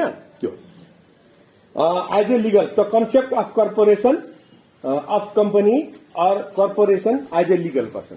अब लिगल पर्सनको कुरा मैले तपाईँहरूलाई लामो भनिसकेँ। त्यो एउटा लिगल पर्सन हो, त्यो एउटा कानुनी व्यक्ति हो। हामी चाहिँ प्राकृतिक व्यक्ति, हामी नेचुरल पर्सन, त्यो चाहिँ लिगल पर्सन। लिगल पर्सन हामीले जन्माउने हो। यो नेचुरल पर्सनले जन्माउने मतलब दर्ता गरेपछि जन्मियो होइन, प्रमाणपत्र प्राप्त गरेपछि। त्यसको विरुद्धमा कुनै पनि काम गर्न पाइँदैन कम्पनी लले तोकेको भन्दा बाहेक। कम्पनी लले के गर भनेको छ त्योभन्दा बाहेक तपाईँ जान पाउनुहुन्न है। त्यसपछि basic characteristics of A company and a public corporation है।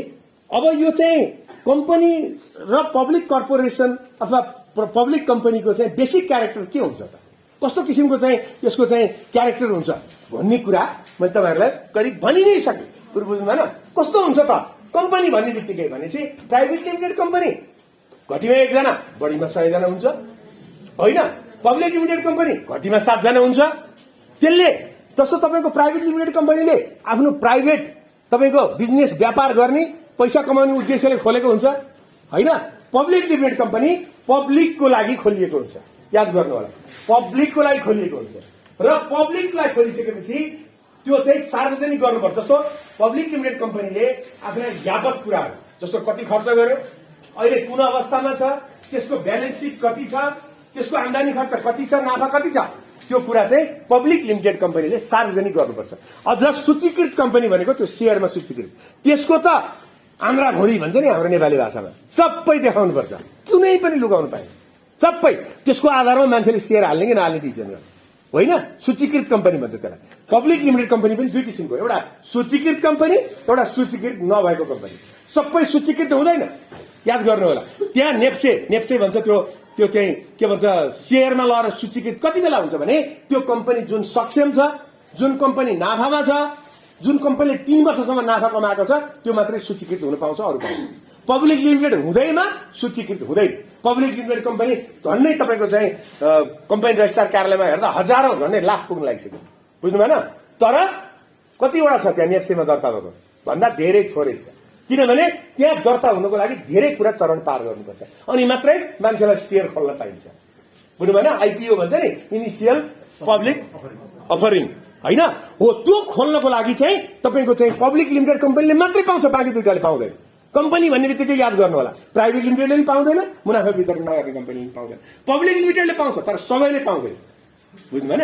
त्यो कुरा आज लिगल पर्सन, यो एउटा लिगल पर्सन हो, यो एउटा कानुनी व्यक्ति हो र यो कानुनी व्यक्तिले व्यक्ति सरह मुद्दा गर्न पाउँछ, व्यक्ति सरह यसलाई मुद्दा लाग्छ। यस्तो कुरा तपाईँले लेख्नुपर्छ, त्यहाँ लेख्नु होला। र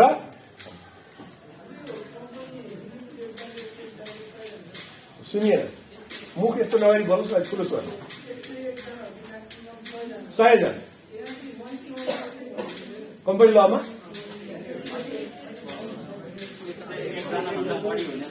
यस्तै 1 जना भन्दा बढी हुने छैन भने बुझ्नु भएन है। अब सुन्नु, अगाडि बढौँ है। अब यसपछि पब्लिक कर्पोरेसन विथ चार्टर, अब अर्को है, तपाईँहरूको अर्को concept, public corporation with charter. यो चार्टर भनेको चाहिँ के भनेदेखि, यो राजाले, किङले चार्टरको रूपमा खोल्ने कम्पनीलाई पब्लिक कम्पनी विथ चार्टर भनिन्छ हगि। जस्तो तपाईँको चाहिँ इस्ट इन्डिया कम्पनी बेलायतको महारानीले खोलेको है, चार्टरबाट, चार्टर भनेको आदेशबाट, अथवा चाहिँ कुनै एउटा सिस्टमले, त्यसको एउटा चाहिँ सोभरेन पावरले चाहिँ त्यहाँ खोल्नेलाई पब्लिक कम्पनी विथ चार्टर भनिन्छ हगि। त्यसमा के हो, के गर्ने नगर्ने कुराहरू त्यसैमा लेखिएको हुन्छ हगि। त्यो एउटा चाहिँ हिस्ट्री टाइप्सको कुरा हो, जुन चिजले धेरै ठुलो विकास हुँदैन हगि। Public companies firmed under company act 2063 अन्तर्गत चाहिँ पब्लिक कम्पनी कसरी फर्म हुन्छ भन्ने कुरा मैले तपाईँहरूलाई करिब भनिसकेँ। मिनिमम 7 जना, बढीमा जतिजना 100 रुपियाँ बराबरको एक किता शेयर हुन्छ छुट्याउने र पब्लिक लिमिटेड कम्पनीको रूपमा लिएर गएर कम्पनी रजिस्ट्रार कार्यालयमा दर्ता, लिएर गएर होइन, www.ocr.gov.np मार्फत दर्ता गर्ने, बुझ्नु भएन। यहाँ सबै घरमै गर्ने हो, ल फर्ममा अथवा कागती गर्ने हो। यो बहुत राम्रो छ, हेर्नुहोस्। अहिले धेरैभन्दा धेरै कम्पनी खुलेको छ र तपाईँहरू मध्ये कमसेकम कम्पनीमा काम गर्नुभयो भने खानाले चाहिँ मरिँदैन, कुरो बुझ्नुभयो। ल फर्म चलेन भन्नु पर्दैन, एउटा न एउटा कम्पनी दर्ता गर्न आउँछ के, तर तपाईँ जान्ने त हुनु पर्यो नि, परेन। कुरा यस्तो छ, कुरा बुझ्नुभयो, ल भन्नु पर्यो होइन। कुरा गर्दा अलिक मजाले बुझ्ने गरी भन्नु पर्यो, अलि लुगा कपडा लाउँदाखेरि पनि राम्रो दामी लाउनु पर्दैन, सफा लाउनु पर्यो होइन। झ्याउ जस्तो उसले आएर कुरा गर्न मान्छेलाई बोल्दा पनि बडो गाह्रो मानेर बोल्ने होइन वकिलले उसले यति भन्छ, तपाईँले यति धेरै उत्तर दिनु, बास ऊ मक्ख पर्छ, खुसी हुन्छ, पैसा बुझाउँछ तपाईँलाई। किन तपाईँको लफममा आउने यार, कहाँबाट कहाँ, कुन कुनामा, कुन तलामा हुन्छ लफम, त्यहाँ आएर पैसा बुझाएर नमस्कार गरेर जान्छ। किन आउँछ त्यहाँ, किन आउँछ त्यो मान्छे? न सरकारी कार्यालय, न केही, बुझ्नु भएन। त्यसको लागि तपाईँले सानो चित्त गरेर को आउँछ यार, तपाईँ कहाँ कोही आउँछ, याद गर्नु होला। मेरो लफम चलेन धेरैले भन्छन् के, ए बाबा अरे छाती ठुलो गर्नु, मजाले हाँस्नु, आरामले कुरा गर्नु, लहरू पढ्नु, ए यो लले यस्तो भन्छ बुझ्नुभयो भन्नु, डिस्कस गर्नु, छलफल गर्नु। अनि त्यसपछि अघि मैले भने जस्तो जहाँसुकै पनि तपाईँको कानुन नियमको विरुद्धमा कुरा गरिरहेका छन् भने मोबाइलमा भिडियो खिच्नुहोस्, अपलोड गर्नुहोस्, बुझ्नुभयो। मान्छेलाई क्या हो भन्ने बानी गर्नुहोस्, बास, अनि तपाईँको लफमा आफै चल्छ। बाफ्रे क्या तगडा मान्छे रहेछ हस् आइहाल्यो बुझ्नुभयो त्यसरी public companies firmed under the company act 2021 है अब 2021 अनुसारको पब्लिक कम्पनी दर्ता गर्ने कुरा अहिले 2063 ले काट्यो बुझ्नु भएन त्यति बेला पब्लिक कम्पनी थियो तर त्यो पब्लिक कम्पनीका धेरै रुल एन्ड रेगुलेसनहरू अहिलेको कम्पनी ऐन 2063 अनुसारको थिएन र त्यो चाहिँ पुरानो भएको हुनाले त्यसलाई चाहिँ खारेज गरियो र 2063 सालको नयाँ कम्पनी ऐन आयो र कम्पनी भनेको कस्तो हुन्छ भने यो विश्वव्यापी ल हो यो चाहिँ इन्टरनेसनल ल भन्दा पनि हुन्छ यद्यपि नेपालको ल हो हामीले इन्टरनेसनल ल भन्नु हुँदैन तर बेलायतको कम्पनी ऐन भारतको कम्पनी ऐन अमेरिकाको कम्पनी ऐन र अरू कन्ट्रीहरूको कम्पनी ऐन र नेपालको कम्पनी ऐन उस्तै छ तपाईहरुले त्यो हेर्नुभयो वेबसाइटमा भने इन्डियन कम्पनी ल भनेर वेबसाइटमा हेर्नुभयो भने त्यहाँ आउँछ तपाईहरु मध्ये कतिजना म कम्पनीमै काम गर्छु भन्ने पनि हुन सक्छ नि भोलि हैन त्यसको लागि तपाईले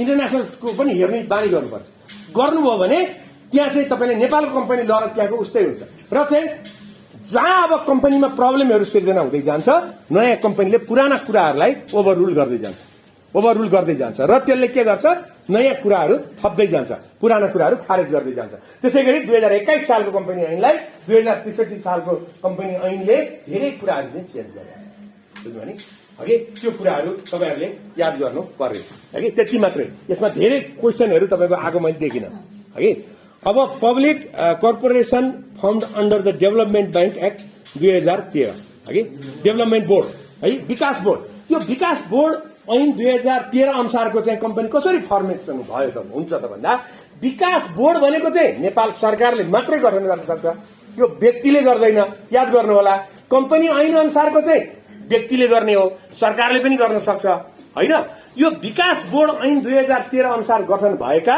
जति पनि विकास बोर्डहरू छन् हगि विकास बोर्ड भन्ने विभिन्न ठाउँमा हामीले बोर्डहरू देख्छौं त्यो चाहिँ विकास बोर्ड ऐन 2013 अनुसार स्थापित भएका तिनीहरू चाहिँ कम्पनीहरू हुन् त्यो चाहिँ 100% सरकारी हुन्छ त्यो 100% सरकारी हुन्छ र त्यसले चाहिँ कुनै चीज विकासको लागि त्यो गठन गरिएको हुन्छ कुनै चीज विकासको लागि पोजिटिभली कुरा गर्दा अथवा आफ्ना मान्छे भर्ती गर्न आफ्ना मान्छेलाई त्यसको जीएम बनाउन र रकम खुवाउन पनि विकास बोर्ड ऐन 2013 अनुसारका विकास बोर्डहरू गठन भएकै कारणले पनि विकास बोर्डहरू धेरै अगाडि बढेका छन् भन्ने मान्न सकिदैन लेख्ने के तपाई त्यहाँ लेख्ने के त्यहाँ बुझ्नु भएन कापीमा यो आयो क्वेशन भने र यो चाहिँ कुनै उद्देश्यले त्यति बेला कम्पनी ऐनको राम्ररी विकास भइ नसकेको अवस्थामा 2013 सालमा विकास बोर्डहरू मार्फत पनि कम्पनीको कन्सेप्टमा सरकारले कुनै विकास बोर्डहरू खोली त्यसबाट जनताको सेवामा अझ बढी काम गर्ने उद्देश्यले यो चाहिँ खोलेको थियो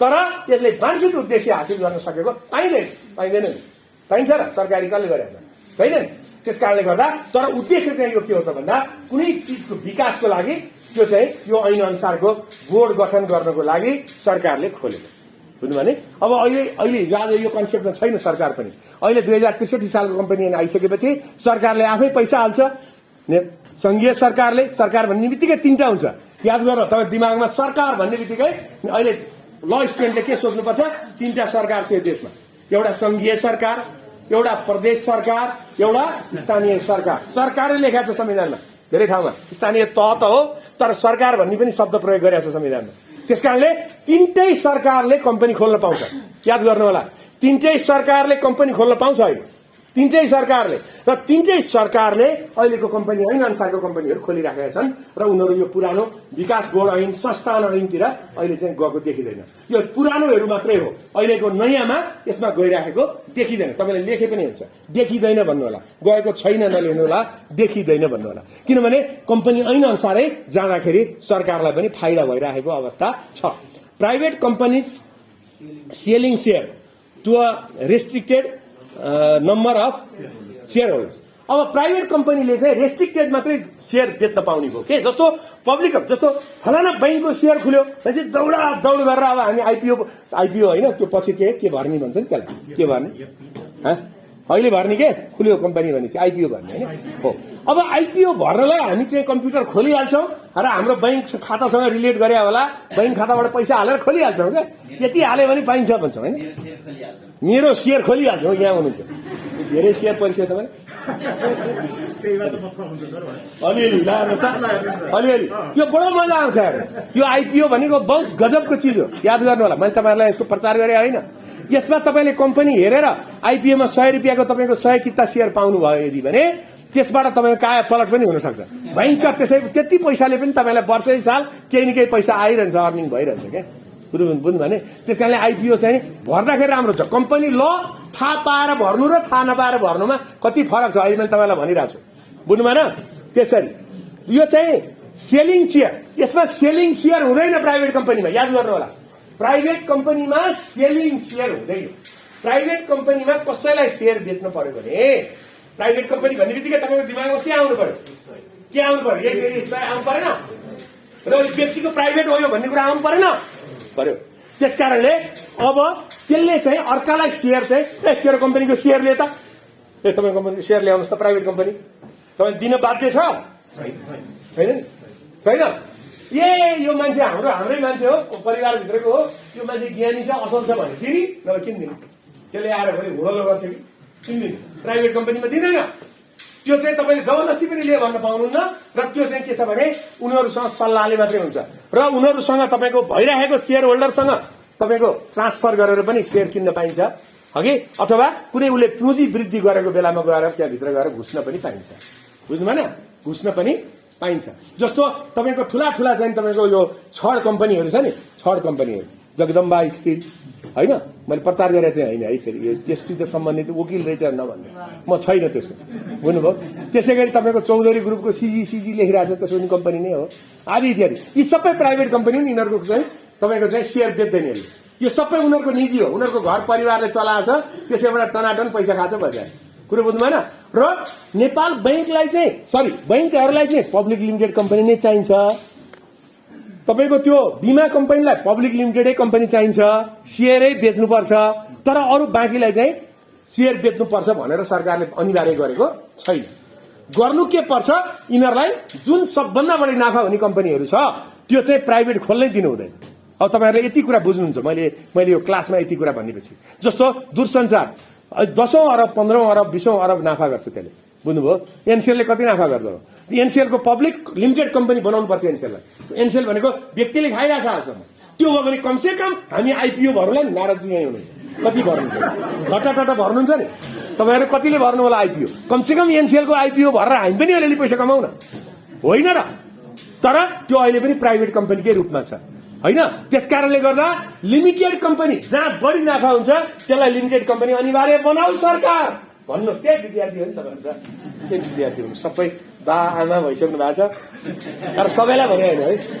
हामीलाई पनि भन्यो नभन्नु है अब यसपछि चाहिँ तपाईँको प्राइभेट कम्पनी सेलिङ सेयर बुझ्नुभयो प्राइभेट कम्पनीले सेयर चाहिँ सेलिङ गर्दैन तर पब्लिक लिमिटेड कम्पनी जो चाहिँ तपाईँको त्यो सूचीकृत छ नि अहिले तपाईँ सेयर ब्रोकरमा जानुहोस् आज कतिवटा सेयर किन्ने आज 1000वटा किन्ने जानुहोस् पैसा लिएर जानुहोस् तपाईँलाई चाहिँ आजै बेचिदिन्छ बैंकको सेयर तपाईँले त्यहाँ सेयर ब्रोकरमा जाने बित्तिकै किन्न पाउँछ आजको आजै अहिलेको अहिले 10 बजेपछि जानुहोस् तपाईँलाई चाहिँ बेचिदिइहाल्छ त्यो चाहिँ पब्लिक लिमिटेड कम्पनी त्यो पनि सूचीकृतको बुझ्नु भएन तर प्राइभेट लिमिटेडको चाहिँ सेयर बिक्री खरिद त्यो जो अहिले सञ्चालक छन् अथवा त्यो सेयर होल्डर छन् उनीहरूले मात्रै चाहिँ अर्कालाई दिने कि नदिने डिसिजन उनीहरूले मात्रै गर्छ तपाईँले जबरजस्ती गरेर ल्याऊ भन्न पाइँदैन नत्र भने जगदम्बा स्टिलको गएर बन्न हुन्थ्यो नि होइन त्यस्तै गरी अर्को स्टिल छ नि के जाति त्यो अर्को के जाति छ नि भयङ्कर नाफा गरेर भनिन्छ नि ल्याउ सेयर भनेर त्यसको गेटमा गएर मुर्दाबाद सेयर हामीलाई दिनै पर्छ भन्थ्यो होला नि किन भन्न पाइँदैन किनभने उसले सेयर बेच्न बाध्य छैन कम्पनी लले त्यसो भन्दैन त्यसलाई चाहिँ पब्लिक लिमिटेड कम्पनीमा लगेको छैन पब्लिक लिमिटेड कम्पनीमा ल्यानुपर्छ भनेर सरकारले नीति बनाएको छैन त्यस कारणले त्यो अरू भन्दा पनि यो दूरसञ्चारवाला हामीले जति गफ गर्यौं त्यति उसले पैसा कमाउँछ त्यो गफको पैसाको चाहिँ भागीदार हामी पनि हुन पाउनु पर्ने अहिलेसम्म सरकारले गरेको छैन त्यसकारणले गर्दाखेरि सरकार यसलाई पब्लिक बनाऊ छिटो भन्दा छिटो बनाऊ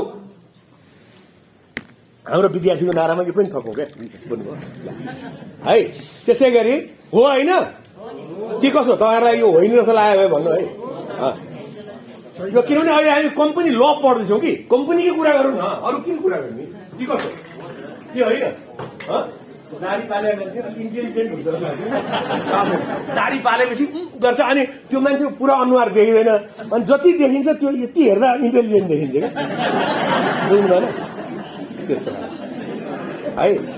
अनि त्यसपछि differences between private form and company हेर्नुहोस् है प्राइभेट फर्म र कम्पनीको डिफरेन्सेस के मैले अघि भनिसकेँ तपाईँहरू प्राइभेट फर्म भने के रहेछ एउटा प्राइभेट फर्म भने साझेदारी ऐन 2020 अनुसारको हुँदो रहेछ अर्को हुँदो रहेछ प्राइभेट फर्म रजिस्ट्रेसन ऐन 2014 अनुसारको अर्को हुँदो रहेछ सहकारी अर्को हुँदो रहेछ स्थानीय तहमा दर्ता गर्ने होइन यिनीहरू सबै प्राइभेट फर्महरू भइगयो है त।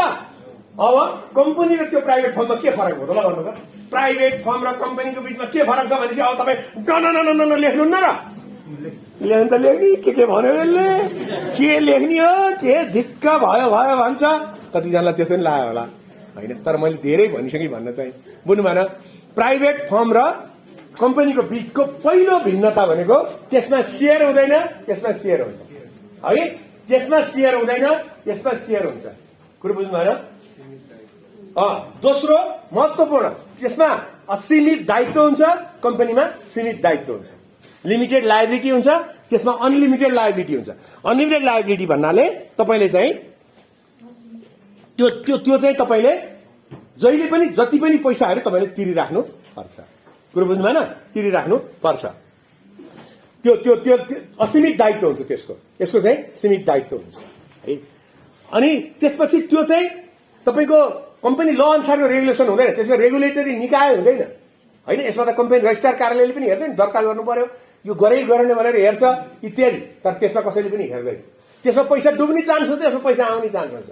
त्यसकारणले धेरैजना मान्छे खोल्दा चाहिँ तपाईँ कम्पनी धेरै पैसा हालेर गर्दा कम्पनी होइन तर थोरै पैसा र थोरै व्यक्ति र सानो कारोबार चाहिँ फर्मबाटै गर्दाखेरि बेटर हुन्छ कुरो बुझ्नु भएन। सबै कम्पनीमा गयो भने त्यसले रेगुलेसन गर्न गाह्रो हुन्छ किनभने त्यसले त्यहाँ जरिवाना लिन्छ फेरि त्यहाँ कम्पनी रजिस्ट्रार कार्यालयमा के गर्नुपर्ने कुरा समयमा ओसिआरमा पठाएर भने ओसिआरमा पठाउने भने बुझ्नु ओसिआरमा त्यहाँ चाहिँ गर्ने अनि त्यसपछि त्यो के भन्छ स्क्यान गर्ने अनि पठाइदिने ओसिआरमा के ओसिआर भने अघि मैले भने के दिमागमा के हो ओसिआर नभन्नु न कम्पनी ल पढिसकेपछि ओसिआर भन्ने त कन्ट हुनु पर्यो ओसिआर भनिदिने क्या ओसिआर के हो ओसिआर भनिदिनु न एकचोटि घरमा गएर ओसिआर छिमेकीलाई आज त्यो अफिसमा के ओसिआर थाहा छैन के थाहा तँलाई भनिदिनु त मान्छे दङ्ग पर्छ। Differences between private company public companies private companies public corporation non profit making companies and government company. अब यो त मैले तपाईँलाई भनिसकेँ जस्तो लाग्यो गभर्मेन्ट कम्पनी भनेको सरकारले गर्ने अरू बाँकी त मैले तपाईँलाई सब भनिसकेँ पब्लिक कम्पनी भनिहालेँ प्राइभेट कम्पनी भनिहालेँ पब्लिक कर्पोरेसन भनेको चाहिँ तपाईँको यी संस्थानहरू दुग्ध विकास संस्थान लगायतका बुझ्नुभयो संस्थान अनुसारको होइन। त्यसै गरी नन प्रफिट मेकिङ कम्पनी भनेको मुनाफा वितरण नगर्ने कम्पनी है त्यसले चाहिँ त्यो चाहिँ ट्रस्ट हो याद गर्नु होला त्यो ट्रस्ट हो त्यसले मुनाफा घर लान पाइँदैन बुझ्नुभयो मुनाफा भयो भने त्यही कम्पनीमै राख्नुपर्छ र त्यो चाहिँ तपाईँको जस्तो कुनै एउटा चाहिँ तपाईँले ट्रस्ट खोल्न मन लाग्यो तपाईँलाई भने यो चाहिँ त्यहाँ लगेर दर्ता गर्नुहोस् अघि मिनिमम 5 जना र चाहिँ तपाईँको बाका नाममा एउटा चाहिँ टन्न पैसा छ तपाईँसँग बाका नाममा खोल्न मन लाग्यो तपाईँलाई हजुर बाका कतिका बा त हामीलाई सबै धेरैका होला होइन मेरो चाहिँ हुनुहुन्न तपाईँहरूको धेरैको हुनुहुन्छ। अनि त्यसपछि हजुरबाको नाममा खोल्न मन लाग्यो कि गुरु भन्नुभयो हजुरबा फलाना व्यक्ति अथवा हजुरआमाकै गरौँ न किन हजुरआमाको मात्रै खोल्ने कि बुझ्नु भएन यहाँ हजुरआमाको कुरै गर्दैन कि मान्छेहरूले हजुरआमाको नाम पनि खोल्नु न होइन लेडी साथीहरूले हजुरआमा पनि भन्नुहोस् के अलिअलि कुरा गर्दा बुझ्नुभयो र चाहिँ इङ्ग्लिसमा लेख्दा हि लेखेर श्री हगि लेख्नु न तपाईँ भने तपाईँ ल स्टुडेन्ट चाहिँ होइन तपाईँको नम्बर चाहिँ मैले जाँचेँ भने त काटेर यो चाहिँ जेन्डर सेन्स छैन बुझ्नुभयो जेन्डर सेन्स चाहिँ हुनुपर्छ है सबभन्दा बढी यो वकिल भन्नेमा मुखबाट निक्लेको शब्द धेरै बोल्ने थोरै गल्ती गर्ने मात्रै वकिल हुन्छ यति याद गर्नु होला थोरै बोल्ने गल्ती हुँदैन के को वकिल यार चुप लाग्ने हो गरेर भन्ने धेरै भन्दा धेरै बोल्ने गल्ती भाषा मुखबाट ननिकाल्ने त्यसलाई वकिल भनिन्छ कुरो बुझ्नुभयो। अब यसपछि तपाईँको प्री इन्कर्पोरेसन एग्रिमेन्ट यही हो अघि मैले भने नि प्री इन्कर्पोरेसन एग्रिमेन्ट यहाँ रहेछ ल भनेको अघि मैले भने प्री इन्कर्पोरेसन एग्रिमेन्ट भनेको कम्पनी खोलेर दर्ता गर्नुभन्दा पहिला ओसिआरमा सेन्ड गर्नुभन्दा पहिला त्यो कम्पनी दर्ता भई प्रमाणपत्र आउनुभन्दा पहिला कम्पनी खोलेर कम्पनी रजिस्ट्रार कार्यालयमा कागजपत्र सहित जानुभन्दा पहिला अरू के पहिला अब कम्पनी खोल्ने भन्ने कन्सेप्ट आइसकेपछि दर्ता गर्नुभन्दा पहिला अरू केही थप्नु न हो त्यति बेला गरिने सम्झौतालाई के भनिन्छ प्री इन्कर्पोरेसन एग्रिमेन्ट भनेर भनिन्छ। यो चाहिँ पछि प्रबन्ध पत्र नियमावलीमा लेखिए अनुसार हुन्छ। कम्पनी प्रोस्पेक्टस भनेको कम्पनीको तपाईको एउटा चाहिँ सूचना पत्र अथवा विवरण पत्र भनेको के भने तपाईँ कुनै पनि ब्याङ्कमा जानुभयो भने एउटा प्रोस्पेक्टस राखिदिया हुन्छ त्यहाँ गरेर दिन्छ तपाईँलाई। कुनै पनि कम्पनीमा जानुहोस् लिमिटेड कम्पनी अलिक ठुलो कम्पनीमा जानुहोस् गरेर एउटा दिन्छ सिधै क्या यति धेरै राखिदिया हुन्छ। त्यसको भित्र के लेखेको हुन्छ यसको उद्देश्य यो यसले गर्ने यो यस्तो छ हामीले यति काम गरेर दुईवटा फोटा पनि राखिदिया हुन्छ त्यहाँ। कुरो बुझ्नुभयो तपाईँलाई आकर्षित गर्न मेरो कम्पनी यति मजा छ बुझ्नुभयो भनेर देखाउनलाई क्या त्यसलाई भन्छ कम्पनी प्रोस्पेक्टस बुझ्नुभयो। यो चाहिँ तपाईँको ब्रोसर पनि भन्छ यसलाई। त्यो चाहिँ एउटा 2-3 पेजको पनि हुन्छ कसैले यत्रो बुककै रूपमा पनि प्रकाशित गरेका हुन्छन् आफ्नो तरिकाले गरिएको हुन्छ। अब यो कम्पनी प्रोस्पेक्टस आयो भने कम्पनीले आफ्नो कम्पनीको बारेमा जनतालाई धेरै भन्दा धेरै जानकारी गराउनको लागि आफ्नो कम्पनी समाजमा स्थापित गर्नको लागि आफ्नो कम्पनीको उत्पादन बेच्नको लागि त होइन र धेरै भन्दा धेरै नाफा कमाउनको लागि आफ्नो प्रोस्पेक्टस तयार गरी जनतामा वितरण गरेको हुन्छ र त्यो हेरेर मानिसहरू कम्पनीप्रति आकर्षित भई त्यसबाट गरिने उत्पादनहरू खरिद गरी कम्पनीलाई विकास गर्न सहयोग गर्दछन्। त्यसकारणले प्रोस्पेक्टसको महत्व छ। कसो त्यति लेख्दा के हो नम्बर आएन के आएन कति मजा आयो। Certification of income article of memorandum of association है। अब यसमा एमओए त्यहाँ लेख्नु त एमओए लेख्नुहोस् है अनि एमओए सँगै प्रबन्ध पत्र लेख्नुहोस् हगि एमओए एम सब क्यापिटल अक्षर एम एबीसीडीको एम के मलाई हेरिरहनु भएको छ एकजना के भन्यो अहिले एम भन्ने के रहेछ भनेर के तपाईँको एमओए बुझ्नुभयो एओए कुरो बुझ्नुभयो एमओए सँगै प्रबन्ध पत्र लेख्नुहोस् एओए सँगै नियमावली लेख्नुहोस्। एमओए सँगै प्रबन्ध मेमोरेन्डम अफ एसोसिएसन हगि आर्टिकल अफ एसोसिएसन यो दुईटा यसको अर्थ त्यही हो हगि मेमोरेन्डम र आर्टिकल अफ एसोसिएसन। यो भनेको एउटा प्रबन्ध पत्र अर्को नियमावली हो। प्रबन्ध पत्र भने चाहिँ कन्स्टिट्युसन हो कम्पनीको कन्स्टिट्युसन अफ द कम्पनी। त्यो चाहिँ कन्स्टिट्युसन भन्ने बित्तिकै तपाईँहरूलाई मैले धेरै कुरा भन्नु परेन कम्पनी के हो कम्पनी कसरी चल्छ इत्यादि कुराहरू प्रबन्ध पत्रमा लेखिएको हुन्छ। कुरो बुझ्नु भएन।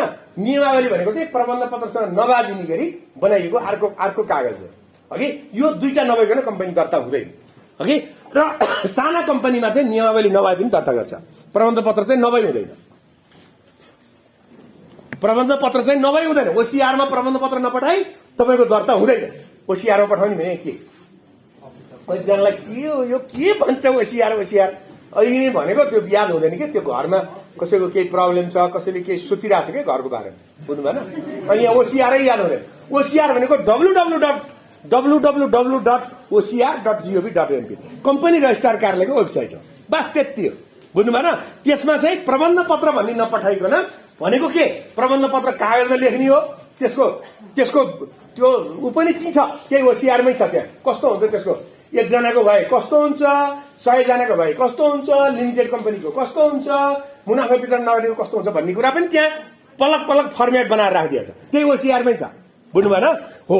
त्यो अनुसारको तयार गरेर सिग्नेचर ल्याप्ची गरेर अनि त्यसपछि त्यसलाई अपलोड गरेर पठाउने हो तपाईँको यहाँ स्क्यान गरेर है। यो दुईटा चाहिँ article and memorandum of association यो दुईटा चाहिँ कम्पनीका महत्त्वपूर्ण चिज जस्तो संस्था दर्ता गर्दा विधान चाहिन्छ नि हो विधान जस्तै हो क्या तर यसलाई विधान चाहिँ भनिँदैन है। फेरि विधान भन्ने शब्द कहीँ लेख्नुभयो भने चाटचुट काटेर जहिले कम्पनी ल फेल भयो म के हो भने यसलाई विधान मानिन्छ भन्ने होइन। यसलाई एमओए र एओए लेख्ने अझ बुझ्नु भएन। एमओए र एओए यसरी लेखिदिएपछि बडो जाने रहेछ किनभने हेर्नुहोस् त्यो कापी जाँदा यत्रो ठुलो कसले जाँचे सर तपाईँहरू कहिले टिचर हुन्छ एक होइन नि एमओए एओए लेखे यत्रो ठुलो अक्षरले जाने रहेछ राइट लगायो अलिकति नम्बर दियो बुझ्नु भएन। फेरि कसले पढेर भने कति 20 रुपियाँ कि 25 रुपियाँ आउँछ के अरे कहाँ बुझ्नु भएन।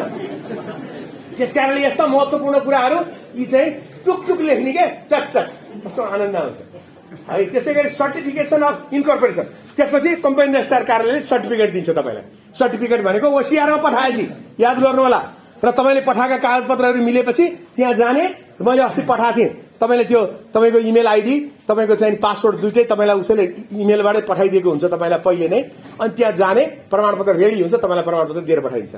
बुझ्नुभयो? त्यसलाई भन्छ कम्पनी रजिस्ट्रारको कार्यालयले दिने प्रमाणपत्र। इन्कर्पोरेसन, यो सर्टिफिकेसन अफ इन्कर्पोरेसन भनेको दर्ता भइसकेपछि अथवा संस्थापना भन्छ क्या यसको नेपाली वर्ड। बुझ्नु भएन? त्यसै गरी मेम्बरसिप, अब यसको मेम्बरसिप भनेको चाहिँ सेयर होल्डर नै मेम्बरसिप हो। बुझ्नुभयो? मेम्बरसिप सदस्य भनेको चाहिँ सेयर सदस्य, जो जति कसले कति सेयर मतलब चाहिँ पुँजी कतिवटा सेयर लियो, उसले 2टा लियो, 10वटा लियो, 20वटा लियो, जस्तो 10वटा भन्दा बढी हाल्न पाइँदैन त्यो आइपिओ भर्दाखेरि, होइन? मिनिमम 10 होइन त? त्योभन्दा कम पाइँदैन, 10 भन्दा कम पाइँदैन त मिनिमम भने नि। अब यसपछि सेयर टाइप्स, अलटमेन्ट एन्ड ट्रान्सफर। अब यो सेयरको टाइप चाहिँ कस्तो कस्तो सेयर हुन्छ त? सेयर कस्तो कस्तो हुन्छ त भन्दा एउटा आइपिओ सुरुमा भर्ने सेयर हो, सुरुमा हाल्ने सेयर के एउटा, किनभने प्राइभेट लिमिटेड कम्पनीको त सेयर उस्तै हुन्छ सबै। बुझ्नु भएन? त्यो अर्को के भन्छ मुनाफा वितरण नगर्नेको पनि उस्तै हुन्छ। पब्लिक लिमिटेडको सेयरको टाइप हुन्छ, फरक हुन्छ। अघि एउटा सुरुमा आइपिओबाट लिने एउटा सेयर भयो, एउटा चाहिँ अहिले गएर हामीले सेयर ब्रोकरका किन्ने सेयर, त्यो फरक छ, किन त्यो 100 रुपियाँमा पाइँदैन नि त, होइन? अर्को चाहिँ तपाईँको त्यो के भन्छ अतिरिक्त सेयर, के त्यो भइरहेको सेयरमा अर्को सेयर दिन्छ, के भन्छ त्यसलाई? Right share. बुझ्नु भएन? अधिकारपूर्वक पाउने। जस्तो कम्पनीले धेरै नाफा गर्यो, मेरा सेयर होल्डरलाई अब म थपिदिन्छु यति सेयर, 10% सेयर थपिदिन्छु भनेपछि 100वटा सेयर किन्यो भने 110वटा भइरहेको हुन्छ। तपाईँलाई थाहै हुँदैन, तपाईँको नाममा उसले हालिदिइसक्छ। बुझ्नु भएन? यी विभिन्न किसिमका तपाईँको चाहिँ सेयरका प्रकारहरू हुन्छन्। हगि सुरुमा आइपिओ हाल्ने चाहिँ तपाईँको आइपिओ खुल्छ इनिसियल। कसले भन्यो तपाईँलाई आजै खोलाउनु मिल्छ भनेर? मैले अघि नै भनेको छु त।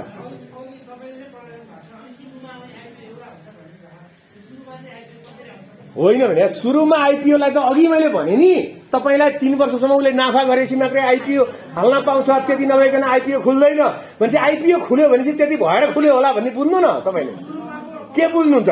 तपाईँले आज खोल्यो भोलि आइपिओ कहाँबाट आउँछ र मैले भनेर तपाईँले भनेर, अरे यार के भनेको? आइपिओ भन्ने बित्तिकै तपाईँ वकिल हो, तपाईँ चाहिँ ल के अरे कम्पनी ल पढ्दै हुनुहुन्छ भने तपाईँ दिमागमा के हुनु पर्यो? 3 वर्ष पुरानो रहेछ, नाफा गरिरहेछ, स्वीकृति लिएको रहेछ, बल्ल आइपिओ खोल्यो होला। यदि होइन रहेछ भने त त्यसलाई खारेज हुन्छ। त्यो कुरो बुझ्नुभयो? त्यसरी है। अब तपाईँको चाहिँ के भन्छ डिबेन्चर एन्ड स्टक। हेर्नु है, यो डिबेन्चर भनेको ऋणपत्र। जस्तो कम्पनी धेरै नाफा गर्यो, साथीहरू सुन्नुहोस् है, यो डिबेन्चर तपाईँ क्वेसन आउँछ के? क्वेसन आउँछ भने चुप लाग्नुहोस् तपाईँ। डिबेन्चर भनेको ऋणपत्र। अब यो टेक्निकल विषय हो, अब तपाईँहरूले बुझ्नु खोज्नुभयो भने मात्रै थाहा पाइन्छ, अब खोज्नु भएन भने के थाहा हुन्छ? अब यो रामायण पढायो सीता कसको भने खै आयो भने। डिबेन्चर भनेको ऋणपत्र हो। ऋणपत्र भनेको कुनै कम्पनीले ऋणपत्र जारी गर्छ। त्यो ऋणपत्र किन जारी गर्छ त भन्दा ऊ प्रशस्त नाफामा छ, स्वीकृति लिने ठाउँबाट स्वीकृति लिन्छ र तपाईँले ऋण दिने हो। त्यो कम्पनीलाई ऋण दिने, तपाईँ सेयर होल्डर हुनु पर्दैन, अरूले पनि गरेर त्यसमा चाहिँ डिबेन्चर खरिद गर्न पाउँछ। खरिद गरेपछि उसले सर्टेन % तपाईँलाई ब्याज दिन्छ र कति वर्षपछि फिर्ता गर्छु भन्छ, उसले चाहिँ तपाईँलाई फिर्ता गर्छ।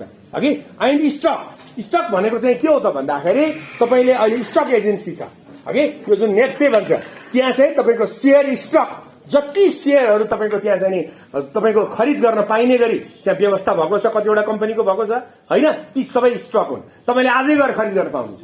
त्यो चाहिँ सुरक्षित छ भन्न खोजेको कुरो बुझ्नु भएन? आजै जानुहोस् खरिद गर्नुहोस्, तपाईँले आजै जानुहोस्, बेच्न मन लाग्छ, खरिदकर्ता आयो भने तपाईँले बेच्न पाउनुहुन्छ।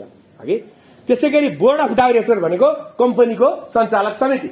कम्पनीको सञ्चालक समिति भनेको चाहिँ प्राइभेट लिमिटेड कम्पनीको 1 जना भए 1 जना मात्रै हुन्छ, 2 जना भए 2 जना मात्रै हुन्छ, 3 जना हो भने 2 जनाको सञ्चालक समिति बनाउनु पनि पाइन्छ, होइन? इत्यादि। यो चाहिँ बोर्ड अफ डाइरेक्टर हो। र बोर्ड अफ डाइरेक्टर चाहिँ जस्तो कम्पनी बैंकको बोर्ड अफ डाइरेक्टर चाहिँ कसरी छ भने सुरुको तपाईँको सेयर होल्डरबाट यति जना र पछिकोबाट यति जना भने हुन्छ। कुरो बुझ्नु भएन? पहिलाकोबाट यति जना, पछिकोबाट यति जना भने हुन्छ। पहिलाको भनेको संस्थापक सेयर होल्डर, होइन? प्रमोटर सेयरवालाहरूबाट यति जना, त्योभन्दा बाहेक पाइँदैन। र अहिले चाहिँ स्वतन्त्र सञ्चालक पनि नियुक्ति गर्नुपर्छ भन्ने व्यवस्था छ। त्यो भनेको के भने स्वतन्त्र सञ्चालक भनेको चाहिँ बाहिर ओपनली काम गरे हामी जस्तो वकिलहरू, चार्टर्ड एकाउन्टेन्टहरू र अलिकति यो सेक्टरमा काम गरेका कर्पोरेट सेक्टरमा काम गर्नेहरूलाई स्वतन्त्र त्यो के को लागि उसको एक्सपर्टिज कम्पनीले लियोस् र कम्पनीलाई बेटर गराउनको लागि अहिले कम्पनी लमा त्यस्तो पनि व्यवस्था छ। त्यसै गरी यसको functions, powers, duties and responsibilities यो सञ्चालक समितिको यो चाहिँ के छ भन्दा प्रबन्ध पत्र नियमावलीले तपाईँलाई जे गर्नु भनेर तोकिएको छ सबै अधिकार चाहिँ सञ्चालक समितिले प्रयोग गर्छ र सञ्चालक समितिले त्यहाँ प्रबन्ध पत्र नियमावलीमा जस्तो मुद्दा गर्ने, मुद्दाको जवाफ दिने आदि इत्यादि कुराहरू के छ तपाईँको त्यहाँ लेखिएको हुन्छ। जसरी नेपाल सरकारको मन्त्री परिषदले जे काम गर्छ कम्पनी बोर्डले त्यस्तै काम गर्छ उसको कम्पनीमा। मैले अघि सुरुमै भनेको थिएँ कम्पनी भनेको एउटा सरकार हो, लाइक अ गभर्मेन्ट। त्यस कारणले गर्दा नेपाल सरकारको मन्त्री परिषदले के गर्न सक्छ हो त्यति सबै कुरा त्यसले पनि गर्न सक्छ कम्पनीको सञ्चालक समितिले। र त्यो चिज यस्तो गर्न सक्छ भनेर लेखेर पुग्दैन, त्यहाँ चाहिँ के लेख्नु पर्यो कम्पनीको प्रबन्ध पत्र छ, नियमावली छ, त्यसले चाहिँ सञ्चालक समितिलाई के अधिकार दिएको छ त्यो अधिकारहरू उसले प्रयोग गर्न पाउँछ। र कम्पनी हेरेर कसैले साधारण सभालाई ठूलो अधिकार राखेको हुन्छ, कसैले चाहिँ कम्पनी बोर्डलाई अधिकारहरू दिएको हुन्छ। त्यस कारणले गर्दा त्यो दर्ता गर्दा नै त्यसरी विचार गरेर गरिएको हुन्छ। यसको पावर, ड्युटिज एन्ड रेस्पोन्सिबिलिटिज कम्पनीलाई राम्रो गराउने, कम्पनीलाई असल बनाउने, कम्पनीलाई चाहिँ ठिक तरिकाले अगाडि बढाउने यसको चाहिँ ड्युटी र रेस्पोन्सिबिलिटिज हुन्छ। फङ्सन्स एन्ड रेस्पोन्सिबिलिटिज अब चिफ एक्जिक्युटिभ भनेको चाहिँ दुई किसिमको हुन्छ। एउटा कम्पनीको त्यो एमडी भन्छ म्यानेजिङ डिरेक्टर, त्यो व्यक्ति चाहिँ तपाईँको के हुन्छ भने सञ्चालक पनि हुन सक्छ, सञ्चालक मध्येबाट पनि एमपी हुन सक्छ, जो सञ्चालक छ शेयर होल्डर मध्ये त्यो पनि हुन सक्छ। अथवा त्यसलाई नराखेर चाहिँ चिफ एक्जिक्युटिभ बाहिरबाट ल्याएर पनि राखिन्छ, बुझ्नु भएन? जस्तो सीईओ भन्छ नि कम्पनीको सीईओ शेयर होल्डर हुँदैन, याद गर्नु होला। त्यो चाहिँ के हुन्छ त्यसले लाखौं तलब खान्छ भन्छ नि, लाखौं होइन, त्यसले चाहिँ 50 लाख खान्छ, करोड खान्छ महिनामा भन्छ के, किनभने उसले त्यो चिजलाई त्यसले चाहिँ ड्राइभ गर्ने उसैले हो। किनभने सञ्चालक समिति घरमा बस्छ, रेगुलर आउँदैन होइन, तर चिफ एक्जिक्युटिभ भनेको रेगुलर आउँछ र उसले कम्पनीलाई अगाडि बढाउनको लागि यावत कामहरू गर्छ। यो चाहिँ सञ्चालकबाट राख्न पनि पाइन्छ, अरूबाट राख्न पनि पाइन्छ। जनरल म्यानेजर अर म्यानेजर यो चाहिँ के छ, अब चिफ एक्जिक्युटिभ नबनाएर जनरल म्यानेजर पनि राख्छन् हगि। जस्तो जीएम भन्छ नि, दुग्ध विकास संस्थानमा जीएम छ, त्यो पनि एउटा कम्पनी नै हो नि होइन। र म्यानेजर भनेको चाहिँ त्योभन्दा मुनिको, कसैले म चिफ एक्जिक्युटिभ राख्दिनँ म्यानेजरबाट काम चलाउँछु, ठिक छ, म्यानेजरै त्यसको मुख्य मान्छे हुन्छ होइन। त्यसरी चाहिँ काम गर्छ र यिनीहरूको काम चाहिँ कम्पनीलाई अगाडि बढाउने, कम्पनीको प्रबन्ध पत्र नियमावली र कम्पनीका अरू विनियमावली अनुसारको काम गर्ने हगि। Delegation of authority from the board and म्यानेजमेन्टले चाहिँ पावर डेलिगेट गर्ने तल, बुझ्नु भएन? पावर डेलिगेट भनेको अधिकार प्रत्यायोजन गर्ने। जस्तो साधारण सभाले सञ्चालक समितिलाई अधिकार दिन सक्छ, सञ्चालक समितिले चिफ एक्जिक्युटिभलाई दिन सक्छ, चिफ एक्जिक्युटिभले अरू कर्मचारीहरूलाई दिन सक्छ। भनेपछि यस किसिमको पावर डेलिगेट सिस्टम जतिखेर पनि त्यही मान्छे भेट्नु परेन नि, परेर जस्तो कम्पनीमा बैंकमा कुनै कुरा सही गराउनु गयो भने एउटा भएन भने अर्को मान्छे अल्टरनेट हुन्छ, तुरन्त सही गराएर तपाईँलाई छिटोभन्दा छिटो त्यहाँबाट रिलिज गर्छ, पठाउँछ। नभए तपाईँले त्यो बैंकमा खाता बन्द गरेर अन्त जानुहुन्छ क्या। यो मान्छे कसरी मगाएर राख्ने जस्तो गर्छ नि, गर्दैन? कुनै यो के भन्छ, यो ई वाला छ नि, यो ओर्डलिङ टाइप्स, यिनीहरू कहाँ फोन गऱ्यो भने के भन्छ, हजुर महत्त्वपूर्ण हुनुहुन्छ, हजुरसँग हामी कुरा गर्न चाहन्छौँ, हजुर एकैछिन बिजी छौँ भनिरहन्छ नि, आनन्द आइरहन्छ क्या। सुन्नु न, पैसा गए पनि आनन्द आउँछ नि हो। त्यस्तो नेपालको सरकारी कार्यालयमा कहिले होला अघि? जुन दिनसम्म हुँदैन तबसम्म सरकारी कार्यालयमा जाँदा गरेर जानुहोस्, काम गर भन्नुहोस् के, तब मात्रै तपाईँ ल स्ट्यान्ड हो। गर्ने पनि हुन्थ्यो भन्ने घुस बारिने ल स्ट्यान्ड होइन तपाईँ, बुझ्नुभयो? अब कम्पनी सेक्रेटरी भनेको कानून, व्यवस्थापन र अर्थशास्त्रमा ब्याचलर गरेर 3 वर्ष पुगेको, याद गर्नु होला। कानून तपाईँहरू पनि भोलि कम्पनी सचिव हुनसक्छ, अर्थशास्त्र अथवा म्यानेजमेन्ट भनेपछि बीबीएस, बीबीए इत्यादि गरेको 3 वर्ष अनुभव प्राप्त, त्यसमा चाहिँ ब्याचलर गरेको व्यक्ति कम्पनी सचिव हुन्छ। यो चाहिँ 1 crore public limited company, 1 crore पुँजी भएको पब्लिक लिमिटेड कम्पनीले पनि राख्नुपर्छ। र यसको काम के हो, कम्पनी ल अनुसारको रेगुलेसन गराउने, त्यो कम्पनीलाई गलत कुरा हुन नदिने। यो चाहिँ तपाईँको त्यसको एउटा चाहिँ कानूनको रखवाला भन्छ त्यसलाई, यो कम्पनी सचिवको काम चाहिँ हगि।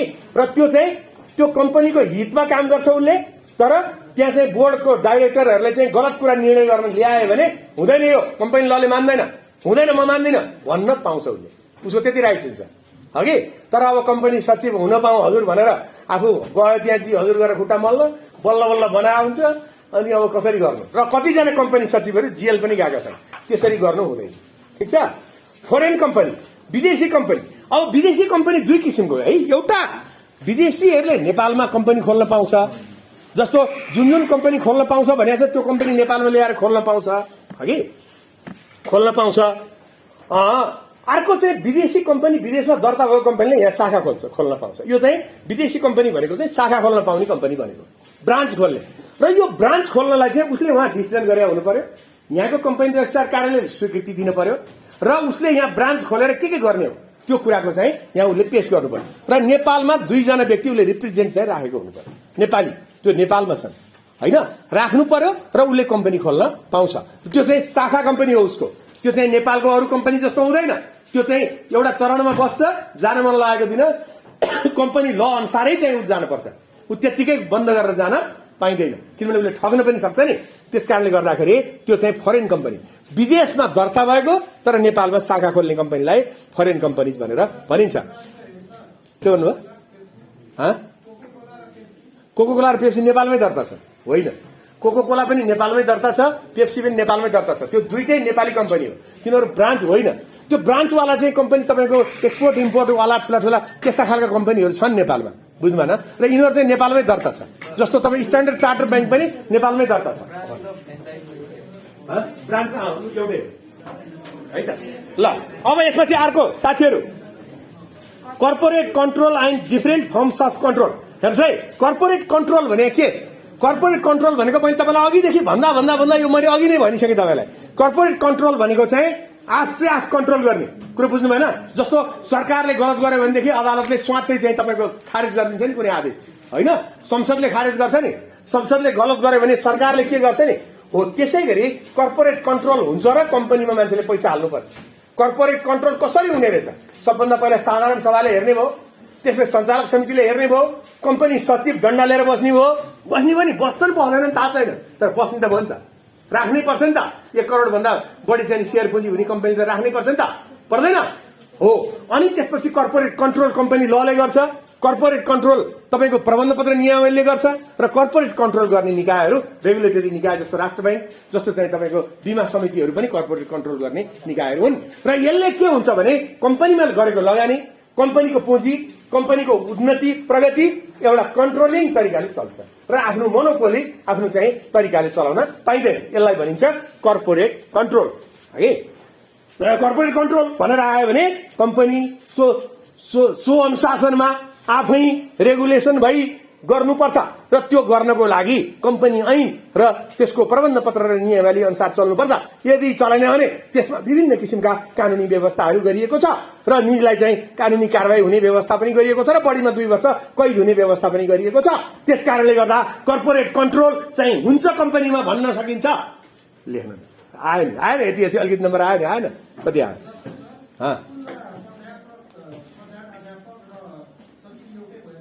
कहाँ? होइन, त्यो कम्पनी भएको प्राइभेट स्कुल भन्नुभयो? प्राइभेट स्कुल हो। प्राइभेट एक्जिक्युटिभ र कम्पनी सचिव एउटै मान्छे हुन पाइँदैन। अब त्यो तपाईँ ल स्टुडेन्ट हो भने क्या हो भन्नु सक्नु पर्यो तपाईँले।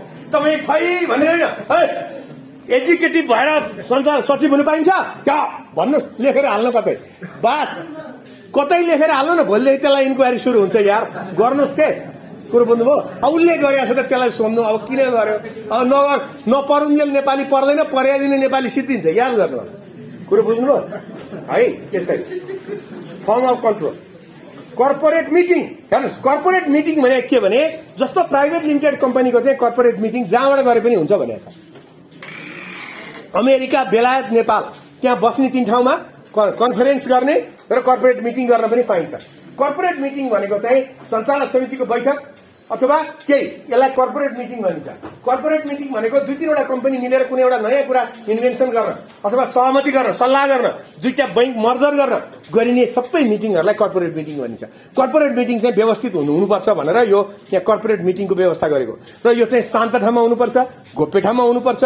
त्यहाँ चाहिँ मान्छेले एकले अर्कालाई आदरार्थी शब्द प्रयोग गर्नुपर्छ, र रुल एन्ड रेगुलेसन अनुसारको कुरा गर्नुपर्छ। यसलाई कर्पोरेट मिटिङ भनिन्छ। वाइन्डिङ अप वाइन्डिङ अप भनेको कम्पनी खारेजी। कम्पनी खारेजी चाहिँ कसरी हुन्छ भने मैले सुरुमै तपाईहरुलाई निवेदन गरेँ, कम्पनी खारेज गर्नको लागि तपाईले चाहिँ कम्पनी खारेज तरिका अनुसार मात्रै गर्नुपर्छ। त्यसको लिक्विडेटर नियुक्ति नगरिकन कम्पनी खारेज गर्न पाइँदैन। मैले कम्पनी बन्द गरिदिएँ भनेर घरमा सुत्नुहोस्, तपाईले मर्ने बेलासम्म, नभए तपाईँ मरिसकेपछि छोराछोरीले पनि त्यसको चाहिँ त्यो तपाईँको जरिवाना कति तिर्नु पर्ला कल्पना नगर्नुहोस् तपाईँ। त्यस कारणले गर्दा कम्पनी यद्यपि कति वर्ष त्यहाँ गएन भने खारेज हुन्छ भन्ने व्यवस्था त छ, तर अहिलेसम्म कम्पनी रजिस्ट्रार कार्यालयले खारेज गरेको छैन। त्यस कारणले त्यसको जरिवाना थपिँदै जान्छ। कम्पनी खोल्ने आरामले घरमा सुत्ने हुँदैन, त्यसलाई खारेज गर्नुहोस् के, नत्र भने तपाईँ डुब्नुहुन्छ। छोराछोरी मेरो बाउ मरेर त गयो, आमा मरेर त गइन्, खतम बनाएर डुबाएर गइन् भन्छ, याद गर्नु। त्यस कारणले वाइन्डिङ अप चाहिँ कानून बमोजिम कम्पनी लले व्यवस्था गरे अनुसार लिक्विडेटर भन्ने त्यहाँ प्रमाणपत्र दिन्छ। हामी सबै लिक्विडेटर हौ, त्यहाँबाट प्रमाणपत्र प्राप्त लिक्विडेटर हामी कर्पोरेट लयरहरूलाई दिन्छ, यो कर्पोरेट लयरलाई दिन्छ, चार्टर्ड एकाउन्टेन्टलाई दिन्छ, बुझ्नु भएन। अनि त्यसपछि हामी चाहिँ कम्पनीलाई खारेज गरिदिन्छौँ। त्यो खारेज गर्ने तरिका छ, हामीलाई एउटा चाहिँ सिस्टम छ, हाम्रो कानून छ र कम्पनी लले पनि हामीलाई धेरै रेगुलेसन गरिदिएको छ, अनि हामी त्यो कम्पनीलाई खारेज गरिदिन्छौँ। त्यसरी नगरिकन चाहिँ वाइन्डिङ अप हुँदैन। वाइन्डिङ अप गर्नुपर्छ र स्वेच्छाले पनि खारेज गर्न पाइन्छ। स्वेच्छा भनेको चाहिँ जस्तो तपाईँले कसैलाई तिर्नुपर्ने हुनु हुँदैन, फेरि स्वेच्छाले खारेज गर्छ। पैसा तिर्नुपर्ने हुनु हुँदैन, सबैको तिरेर बुझाएर सबै कुरा चाहिँ टक्क सकिएपछि अनि कम्पनी रजिस्ट्रार कार्यालयले त्यसलाई खारेज गरिदिन्छ, पत्रिकामा सूचना छापेर, होइन। र चाहिँ यो वाइन्डिङ अप चाहिँ कम्पनी घाटामा गयो, होइन। कम्पनी तपाईँको चाहिँ सम्पत्ति भन्दा बढी ऋण भयो भने पनि वाइन्डिङ अप हुन्छ, गर्नुपर्छ है। Suits and proceeding by the against companies and corporation, यो चाहिँ के भनेको, यो स्विट एन्ड यो चाहिँ के भन्छ प्रोसिडिङ भनेको भने यो मुद्दा गर्ने र मुद्दा गरिने अधिकार भने, स्विट भनेको मुद्दा गर्ने है। यो चाहिँ के भने मुद्दा गर्ने अधिकार पनि कम्पनीलाई छ, कम्पनीलाई मुद्दाहरूले गर्न पनि पाउँछ। जस्तो कुनै पनि कम्पनीलाई विपक्षी बनाएर मुद्दा हाल्न पाइँदैन, पाइन्छ नि। मलाई चित्त बुझेन, म बाटा हिँड्दै थिएँ, फलाना धुवा निकालेको छ, मेरो नाकभित्र धुवा छिरी, त्यतिखेर चाहिँ मेरो चस्मामा चाहिँ त्यसको धुवा आई, मैले चाहिँ चलाइरहेको मोटरसाइकल पल्टी, खुट्टा भाँचिएकोले 5 लाख पाउँ। हालेर त हेर्नुहोस् एकचोटि, तपाईँ दङ पर्नुहुन्छ, हालेर हेर्नुहोस् त एकचोटि, किनभने त्यसको धुवाले त्यहाँ धुवा आएको चाहिँ हुनु पर्यो। फेरि त्यो बैंकले धुवा ल्याए त भन्न मिल्दैन, बैंकमा धुवा हुँदैन, धुवा भएको ठाउँ हुनु पर्यो के। जस्तो हामी दिनदिनै पढ्छौँ, खोलामा के जाति बढायो बगायो, मुर्दाबाद मुर्दाबाद, त्यो चाहिँ भन्न आउने, लेखेर हाल्न चाहिँ नआउने क्या हामीलाई, बुझ्नुभयो। तपाईँहरू वकिल भएपछि कलम झिक्नुहोस्, डङ्की डङ लेख्नु, त्यो कैलो आएर दर्ता गरेपछि त्यसले हेरेन हेरियो भने त्योभन्दा माथि त्यसको के जाति छ क्या, कुरो बुझ्नुभयो। हेर्न बाध्य हुन्छ, किनभने यो यसरी चाहिँ अगाडि बढ्नुपर्छ। र यो चाहिँ तपाईँको के हो त भन्दाखेरि यो चाहिँ यो मुद्दा गर्न पाइन्छ कम्पनीलाई भने मैले, र कम्पनीलाई गएर तपाईँले अरू अन्यथा गर्नुभयो भने कम्पनीले पनि तपाईँलाई मुद्दा गर्न सक्छ। जस्तो बैंकले गलत गरे तपाईँलाई भने त्यहाँ पनि तपाईँले चाहिँ मुद्दा गर्न पाउनुहुन्छ। म एउटा बैंकमा गएँ अनि 15 दिन ढिला भएर मैले चेक चाहिँ अर्डर गरेको थिएँ, तपाईँको 200 रुपियाँ लाग्छ, 15 दिन ढिला आउनुभयो भन्यो। मलाई त्यो झनक्कै रिस उठ्यो, मलाई नै हो आफैलाई, बुझ्नुभयो। तपाईँले तपाईँ कहाँ मेरो खाता हेर्नुहोस्, 15 दिन तपाईँले मेरो चेक राखे बापत 200 रुपियाँ दिने, तपाईँ लिने, तपाईँ कुन कानूनमा, कहाँनिर लेख्नु भएको तपाईँले, के हो तपाईँ भने मैले बिस्तारै भने। त्यसपछि होइन यो त हाम्रो कानून हो, ठुलो स्वरले के भन्नुभयो भनेको, होइन सर चाहिँदैन भने बस। कोही त स्वरले पनि काम गर्छ, केही गर्नु पर्दैन, केही अब यसले अब सुरु गर्छ यसले भन्ने बुझ्छ क्या उसले। त्यो चाहिँ ल स्टेन्डले गर्ने के हो क्या, कुरो बुझ्नुभयो। ल स्टेन्ड हो भने चाहिँ त्यसो गर्नु होइन, यो ल यसो रमाइलोको लागि पढे सर्टिफिकेट पछि नातिलाई देखाउनु, बुझिस् नाति भन्नुलाई हो भने त पर्दैन, किन गर्नु। कर्पोरेट लायबिलिटी हेर्नुहोस्, कर्पोरेट लायबिलिटी भनेको के भने, कर्पोरेट लायबिलिटी भनेको कम्पनीको चाहिँ तपाईँको लायबिलिटी हुन्छ, उसको दायित्व के हो त भन्दा जनमानसमा खराब कुरा नगर्ने, ठुलो आवाज आउने गरी कम्पनी नचलाउने, कुनै किसिमका नराम्रा धुवाहरू इत्यादि इत्यादि तपाईँको खोलामा चाहिँ नराम्रा कुराहरू नफाल्ने, यी कर्पोरेट लायबिलिटी हुन्। र कर्पोरेटले जे काम गर्छ कम्पनीले त्यो काम सहज तरिकाले गर्ने, छिटोभन्दा छिटो गर्ने, जनतालाई सेवा दिने र त्यसले चाहिँ गरेका उत्पादनहरू गुणस्तरीय रूपमा उत्पादन गर्ने, यो चाहिँ कर्पोरेट लायबिलिटी भित्र पर्छ हगि। त्यसै गरी सोशल रेस्पोन्सिबिलिटी अफ कम्पनी, यसको चाहिँ सामाजिक दायित्व पनि हुन्छ कम्पनीको। कहीँ जानुहोस् त फलाना कम्पनीद्वारा भनेर चाहिँ मजाले फुलहरू लगाएको हुन्छ, त्यहाँ जानु न हेर्नु त, कहीँ फलाना कम्पनीद्वारा, फलाना बैंकद्वारा, फलानाद्वारा, त्यो चाहिँ कर्पोरेट लायबिलिटी हो।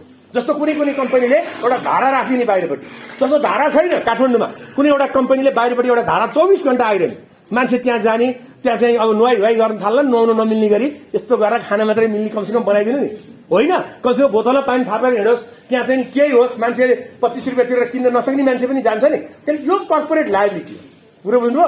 ऊ यहाँ एउटा पर एउटा ब्याङ्क छ, त्यो बाटोबाट मेरो लफम सँगै आउनुपर्छ, घर पनि नजिकै छ, म हेर्छु त्यहाँ जहिले पानी जमाइदिएको छु त्यसले छेउमा। हेर्नुहोस् है, म त्यसको नाम किन लिनु होइन, त्यो हुन्छ प्रभु ब्याङ्क हो है, प्रभु ब्याङ्क होइन, उतापट्टिको सायद त्यो सगरमाथा टेलिभिजनले चाहिँ गरे होला सायद। त्यो बाटोबाट हिँड्नु हो भने याद गर्नुहोस्, तल त्यहाँ एउटा पानी जमाइदिएको छ, दिनदिनै त्यो पानी सफा पनि गर्छ हो। अब त्यो जमेको पानी हेर्नु, गाई वस्तुले खान्छ, चराले खान्छ, त्यहाँ कसैलाई हात धुनु मन लाग्यो धुन पाइन्छ, सफा पानी हुन्छ, याद गर्नु। That is corporate liability. यो चाहिँ के हो भने यो चाहिँ तपाईँको यो चाहिँ सोशल रेस्पोन्सिबिलिटी कम्पनीको, बुझ्नुभयो? अब सोशल रेस्पोन्सिबिलिटी नेपालको कम्पनीलाई कुनै मतलबै छैन। जति सोशल रेस्पोन्सिबिलिटिज गर्यो त्यति त्यो कम्पनीको भ्यालु बढ्छ। तपाईँले भोलि कम्पनी चलाउनु भयो भने सोशल रेस्पोन्सिबिलिटी गर्नुहोस्, धेरैभन्दा धेरै गरेपछि प्रकारान्तरले तपाईँ कम्पनीकै प्रचार भइरहन्छ क्या, बुझ्नु भएन? यसरी दियो अरे, यसरी गर्यो अरे, त्यसलाई भन्छ सोशल रेस्पोन्सिबिलिटी है। जस्तो बिल गेट्सले यति पैसा कहाँ दियो अरे, कति दियो अरे, त्यो भनेको सोशल रेस्पोन्सिबिलिटी। उसले त्यसरी दिने हो। त्यो बिल गेट्सले अरबौं दिन्छ होला, हामी कमसेकम 1000 दिउँ न हाम्रो कम्पनीले। ए तिमीले चाहिँ के को सोशल रेस्पोन्सिबिलिटी गरेछौ? कम्पनी लले के भन्छ थाहा तिमीलाई? भन्नु न एक ठाउँमा गएर के भने यसले भन्छ यसरी। त्यो सिओले त पढेको छ नि सोशल रेस्पोन्सिबिलिटी, बुझ्नु भएन? तिम्रो कम्पनीले के चाहिँ सोशल रेस्पोन्सिबिलिटी गर्यो? पैसा कमायो होला, अरब कमायो होला, थाहा छैन, तिमीले मलाई दिनु पर्दैन, तर सोशल रेस्पोन्सिबिलिटी के गर्यो सुनाऊ भन्नु त। त्यसको 12 बज्छ के? तपाईँ वकिल हो भने त्यसरी कुरा गर्न मिल्छ भनेको। जहाँ पनि चाहिँ कुइनु गर्दै गर्नुहोस्, औँला घुसार्नुहोस् भने चाहिँ होइन। फेरि कुरो बुझ्नुभयो? जहाँ जानुहोस् झगडा गर्नुहोस् भनेर सिकाएको होइन, तर कुरा चाहिँ गर्नु न। त्यो मयू भएर बसेको हुन्छ त्यहाँ यहाँ भएर। तिमीले चाहिँ अरब कमाउने सोशल रेस्पोन्सिबिलिटी चाहिँ के चाहिँ गर्यो त? के चाहिँ गर्यो तपाईँ कम्पनीले? सुन्न पाइन्छ? प्रोसरमा छ भन्नु न, छैन भन्छ त्यसले। अनि घरै मात्रै जम्मा गर्ने, कम्पनी ल अनुसार छौ त भन्नुहोस्। अनि workers participation in the management. हेर्नुहोस् है, म्यानेजमेन्टमा वर्करको पार्टिसिपेसन भनेको, कर्मचारीको पार्टिसिपेसन, म्यानेजमेन्ट भनेको सञ्चालक समितिमा त अनिवार्य व्यवस्था छैन। तर उनीहरूले यदि त्यहाँ लगेर तपाईँको चाहिँ के छ भने वर्करको चाहिँ लिएर गएर त्यहाँ चाहिँ राखे यदि भने, अब यसमा चाहिँ के हुन्छ भनेदेखि त्यो चाहिँ के हुन्छ, वर्करलाई राख्ने बित्तिकै त्यहाँ चाहिँ त्यो काम बढी हुन्छ, वर्करहरू म्यानेजमेन्टमा हुन्छन्, तपाईँहरूको नजिर बाँकी छ है। अनि त्यसपछि तपाईँहरूलाई हतार भएको साथीहरू जानुहोस् होइन। अनि त्यसपछि तपाईँको चाहिँ के छ भने म्यानेजमेन्टमा गइसकेपछि वर्करले पनि आफ्नो कुरा भन्छ। वर्कर यतातिर मुरमुरिएर बस्नु पर्दैन, ऊ चाहिँ यत्रो गाडीमा आउने, मलाई चाहिँ एउटा सामान्य बस पनि नदिने, पैसा चाहिँ अरब करोड कमाउने बस्ने साल तेरीमा गरेर अनि त्यो थपिँदै जान्छ के। अनि त्यो काम गर्दा पनि हुन्छ दिमागमा, अनि त्यो मुला त्यसको चाहिँ काम पनि घट्दै जान्छ क्या। त्यो कम्पनी घट्दैन र? खुसी भएर काम गर्नु र दुखी भएर काम गर्नुमा फरक छैन? फरक छैन? तब त्यो भैँ पुस्नेहरूको अनुहार हेर्छु म जहाँ जाँदा पनि, पुचुक्क अनुहार लाएर पुछिरहेको हुन्छ, किनभने त्यो सबभन्दा बढी पीडित हुन्छ क्या, त्यसले पीडा दिइरहेको हुन्छ। जहाँ तपाईँको अनुहार हँसिलो बनाएर भैँ पुछिरहेछ नि, त्यो कम्पनी राम्रो छ भन्ने बुझ्नुहोस्, बस यति मात्रै, त्यति बुझे पुग्छ। किनभने त्यो भैँ पुछ्ने मान्छे सबभन्दा तल्लो स्तरको हुन्छ, गरिब हुन्छ, दुखी हुन्छ, र उसलाई पनि खुसी दिएको छ कम्पनीले भन्ने कुरा उसको फेसमा देखिन्छ, बुझ्नु भएन? गर्दाखेरि गाली गरे आउँछ, छिटो पुछ नत्र निकालिदिन्छु भने होला, अथवा के होला, पैसा टाइममा नदिए होला, अथवा चाहिँ तनाव दिया होला, अथवा सरकारी कार्यालय छ भने हर्पिक कहिले नदिने। हर्पिक चाहिँ 100 वटा किनिसक्यो, 4 वटा भन्दा बढी यसलाई नदिने कि 96 वटाको तलो थपिरहेछ, बुझ्नुभयो? कोही कर्मचारीको तलो थपेको चाहिँ त्यो हर्पिकको तलो पनि हुन्छ क्या, हर्पिकको तलो पनि हुन्छ। सरकारी कर्मचारी हुनु होला, लेखापाल पनि हुनु होला, अन्यथा नमान्नुहोस् है। अब आनन्द शर्मा विरुद्ध कम्पनी रजिस्ट्रारको कार्यालय भन्ने चाहिँ एउटा चाहिँ तपाईँहरूको यो उयो छ के, तपाईँहरूको यो नजिर भने के सुन्नुहोस् है। अब कतिले त नजिरै थाहा छैन, साथीहरूलाई थाहा नहुने स्वाभाविक हो। नजिर भनेको चाहिँ 2 किसिमको सिस्टम हुन्छ वर्ल्डमा। हेर्नुहोस् है, यो एउटा चाहिँ बेलायतवाला सिस्टम जुन छ, कमन ल सिस्टम भन्छ यसलाई, पिपुल्स ल सिस्टममा चाहिँ नजिरको व्यवस्था छैन। जस्तो चाइनामा चाहिँ पहिलाको न्यायाधीशले के निर्णय गर्यो भन्ने हेरिँदैन। त्यहाँ चाहिँ अहिलेको नयाँ न्यायाधीश आउँछ, नयाँ अथवा जे भन्नुहोस् नयाँ केस जान्छ, उसले आफ्नो हिसाबले डिसिजन गर्छ ल अनुसार। तर बेलायत लगायतका कन्ट्रीहरू जो जति अस्ट्रेलिया, भारत, नेपाल लगायतका यी कन्ट्रीहरूमा यहाँ नजिर सिस्टम छ, प्रेसिडेन्ट सिस्टम भनेको सर्वोच्च अदालतले गरेका यावत डिसिजनहरू नजिर हो र उसले गरेको निर्णय चाहिँ कानून सरह लागू हुन्छ भन्छ सर्वोच्च अदालतले गरेको। त्यसकारणले सर्वोच्च अदालतले कम्पनी लको बारेमा कस्तो गरेछ भने यो आनन्द शर्मा यो नम्बर 1 को हो। यो यसमा चाहिँ कम्पनी रजिस्ट्रारको कार्यालयको प्रावधान हटाउने गरी दिएको आदेश बदर हुने। यसले के भन्छ भने कम्पनी रजिस्ट्रार कार्यालयले यो एउटा कम्पनी रहेछ, त्यो कम्पनीमा कुनै एउटा व्यवस्था गरेछ यसले, कम्पनीले त्यो व्यवस्था चाहिँ गलत छ, कम्पनी ल विपरीत छ, हटाऊ भनेर कम्पनी रजिस्ट्रार कार्यालयले कम्पनीलाई आदेश दिएछ। कुरो बुझ्नुभयो? यो आनन्द भन्ने यो आनन्द भूमिनन्द शर्मा सरी है, भूमिनन्द शर्मा भूमिनन्द हगि। अनि त्यो आदेश दिएको कुरालाई सर्वोच्च अदालतले खारेज गर्यो। कम्पनी रजिस्ट्रार कार्यालय जे मनलाई आदेश गर्छौ, तिमीले यो गरे आदेश मिल्दैन, कम्पनीले जे भनेको ठिक छ भन्ने आदेश हो। बस यति हो। अब यसमा तपाईले यसको बारेमा लेख्नुस् भनेर आयो भने के लेख्ने? कम्पनी रजिस्ट्रार कार्यालयले पनि मोनोपोली तरिकाले आफ्नो मन खुसी कसैले कुनै कम्पनीले गरेको निर्णयलाई त्यसमा चाहिँ खारेज गर्न सक्दैन। सर्वोच्च अदालतले कम्पनी रजिस्ट्रार कार्यालयलाई यसो नगर्नु भन्ने आदेश दिएको कारणबाट कम्पनी चाहिँ आफ्नो तरिकाले चलाउन पाइन्छ भन्ने कुरा प्रमाणित हुन्छ। कति मजा आएन यो नजिरबाट? आयो कि आएन? कम्पनी रजिस्ट्रार कार्यालयले चाहिँ हुँदैन तैँले गरेको भन्यो, तर हाम्रो त प्राइभेट कम्पनी हो नि त, होइन र? र मैले चाहिँ गर्न मिल्ने कुरा गरेकोलाई पनि कहिले कहिले कम्पनी रजिस्ट्रार कार्यालयले नो भन्छ भने हुँदैन। अर्को दोस्रो खेमचन्द्र शर्मा उद्योग विभाग समेत हगि। यसमा चाहिँ पदावधि समाप्त भएको कुनै पनि सञ्चालक हगि, सञ्चालक समिति अथवा चाहिँ मान्छेहरूलाई चाहिँ तपाईँको सूचना पनि दिएको छैन टाइममा, पदावधि पनि समाप्त भइसक्यो, सञ्चालक समितिको पदावधि सिद्धिसक्यो, सूचना पनि टाइममा प्रपरली दिएको छैन भने त्यस्तो सञ्चालक समितिले गरेको निर्णय चाहिँ मान्य हुँदैन भन्ने नजिर हो। यो दोस्रो खेमचन्द्र शर्माको हगि। त्यसै गरी पीयूष राज पाण्डे कर कार्यालय काठमाडौँ, यो चाहिँ धेरै महत्वपूर्ण नजिर छ है। यो तेस्रो नम्बरको पीयूष राज पाण्डेवाला यो तपाईहरुले त उसमा पनि गएर हेर्न सक्नुहुन्छ। यो चाहिँ तपाईहरुले एकचोटि पढ्नुहोस्, तपाईहरुलाई जसलाई कम्पनीसँग उ छ यो जाँचपछि, जाँचभन्दा पहिला चाहिँ यति धेरै दिमाग नखाप्नु, अहिले पास गर्नुपर्छ के, बुझ्नु भएन? यसले के भन्छ भने कम्पनीको लागि चाहिँ के छ नि सम्पत्ति रोका गर्न मिल्दैन। यो पीयूष राज पाण्डेको सम्पत्ति रोका गर्दैछ के, बुझ्नु भएन? किनभने कम्पनी खोलेको उसले, कम्पनी खोलिसकेपछि त्यो कम्पनी घाटामा गयो, घाटामा गइसकेपछि कर कार्यालयले उसको निजी सम्पत्ति रोका गरिदिएछ। कर कार्यालयले पीयूष राज पाण्डेको लगायत उसका श्रीमती परिवारको पनि रोका गरिदिएछ है। त्यो चाहिँ तिमीले रोका गर्न पाउँदैन, उसको सीमित दायित्व हुन्छ। उसले जति पैसा हाले त्योभन्दा बढी चाहिँ उसले तिर्दैन, यसो चाहिँ यसले भन्छ हगि। अब अर्को प्रकाश बहादुर सिंह विरुद्ध नेपाल म्याच फ्याक्ट्री भनेको त्यो सलाई कम्पनी है, कम्पनीको रित पुर्याई चलाचल सम्पत्ति बिक्री गर्न र धितो बन्धक राख्न पाउँछ। कम्पनीको बिक्री गर्न नि पाउँदैन, धितो बन्धक राख्न नि पाउँदैन भनेछ हैन। सर्वोच्च अदालतले पाउँछ भनिदिएको कुरा हो यो, धितो बन्धक राख्न पाउँछ। किनभने कम्पनी भनेको एउटा अटोनोमस निकाय हो, यसले चाहिँ आफ्नो नाममा भएको सम्पत्ति बेच्न पनि पाउँछ, धितो पनि राख्न पाउँछ भन्ने नजिर हो यो हगि। प्रकाश श्रेष्ठ विरुद्ध नेपाल सरकार यो 5 नम्बरमा छ हगि। यसको पदपूर्ति गर्दाखेरि विद्युत प्राधिकरणले सार्वजनिक सूचना प्रकाशित गर्नुपर्छ भन्ने व्यवस्था हो यो हगि। नेपाल विद्युत प्राधिकरणले सार्वजनिक सूचना प्रकाशित नगरिकन पदपूर्ति गरेछ, त्यसकारणले यो कम्पनी लको विपरीत हुन्छ। कम्पनीले जहिले पनि सार्वजनिक सूचना प्रकाशित गरेर मात्रै गर्नुपर्छ। त्यसले बैंकमा किन गरे तपाईहरुको क्वेशन आइहाल्छ क्या, कोही बैंकमा जाइन खान पाए हुन्थ्यो भन्ने हुन्छ नि हैन। तर उनीहरुले त्यो प्रक्रिया पुर्याएको हुन्छ त्यहाँ, कुरो बुझ्नुभयो? के गरे हुन्छ। अब हामी कहाँ हेर्ने निकाय ठुल्ठुलो छैन, वेबसाइटमा निकाल्छन्, के गर्छन् त आफ्ना मान्छे राख्छन्। त्यसैले पदपूर्ति चाहिँ सार्वजनिक सूचनाबाट गर्नुपर्छ भन्ने हो। 6 नम्बरमा पुरुषोत्तम आचार्य विरुद्ध यो चाहिँ बोरिस रेस्टुरेन्ट रहेछ हैन, कम्पनीको नाममा खरिद गरेकोलाई व्यक्ति। अब यसमा के गर्छ यो पुरुषोत्तम शर्मा लगायतले भने, पुरुषोत्तम शर्माले त मुद्दा हाले अब कम्पनीको नाममा खरिद गरे जग्गा रहेछ यो बोरिस रेस्टुरेन्टको नाममा हगि। अनि कम्पनीको नाममा होइन, यो त मेरो नाममा किन्या हो, जसले गरेर सही गरे नि यो त मेरो नामको जग्गा हो भनेर उसले दलिल गरेछ हो। अब यो नजिरले के भन्छ भने व्यक्तिको नाममा किन्दा त उसको बाउको नाम, बाजेको नाम, अहिले आमाको नाम, पहिला आमाको नाम थिएन नि, जहिले नि बाउ बाजे मात्रै किन, तपाईँको दिमागमा आइहाल्नुपर्छ है। हाम्रो लेडी साथीहरूलाई म निवेदन गर्छु, मैले बाउ भन्ने बित्तिकै बाउ मात्रै किन भनिरहेको छ, आमा किन भन्दैन, कसो मुखले नबोल्नुहोस्, मनमा लिनुहोस् के, एक ठाउँमा फुट्छ के, त्यो बाँध फुट्छ के एक ठाउँमा गएछ, बुझ्नु भएन? अहिले आमा लेखिन्छ नि जहाँसुकै। अब बाउ र बाजे त्यतिखेर चाहिँ बाउ बाजे मात्रै भयो हुनाले मैले यही भन्नुपर्छ। बाउ बाजेको नाम लेखेकै छैन, उसले उसको नाममा किनेको पनि होइन, कम्पनीको नाममा किनेको छ। त्यसकारणले गर्दा बाउ बाजे पनि नलेखेको देखिएकोले त्यो राजीनामा पत्र हुन्छ नि मार्फतमा देखिएकोले यो कम्पनीकै नाममा किने हो भन्ने नजिर हो।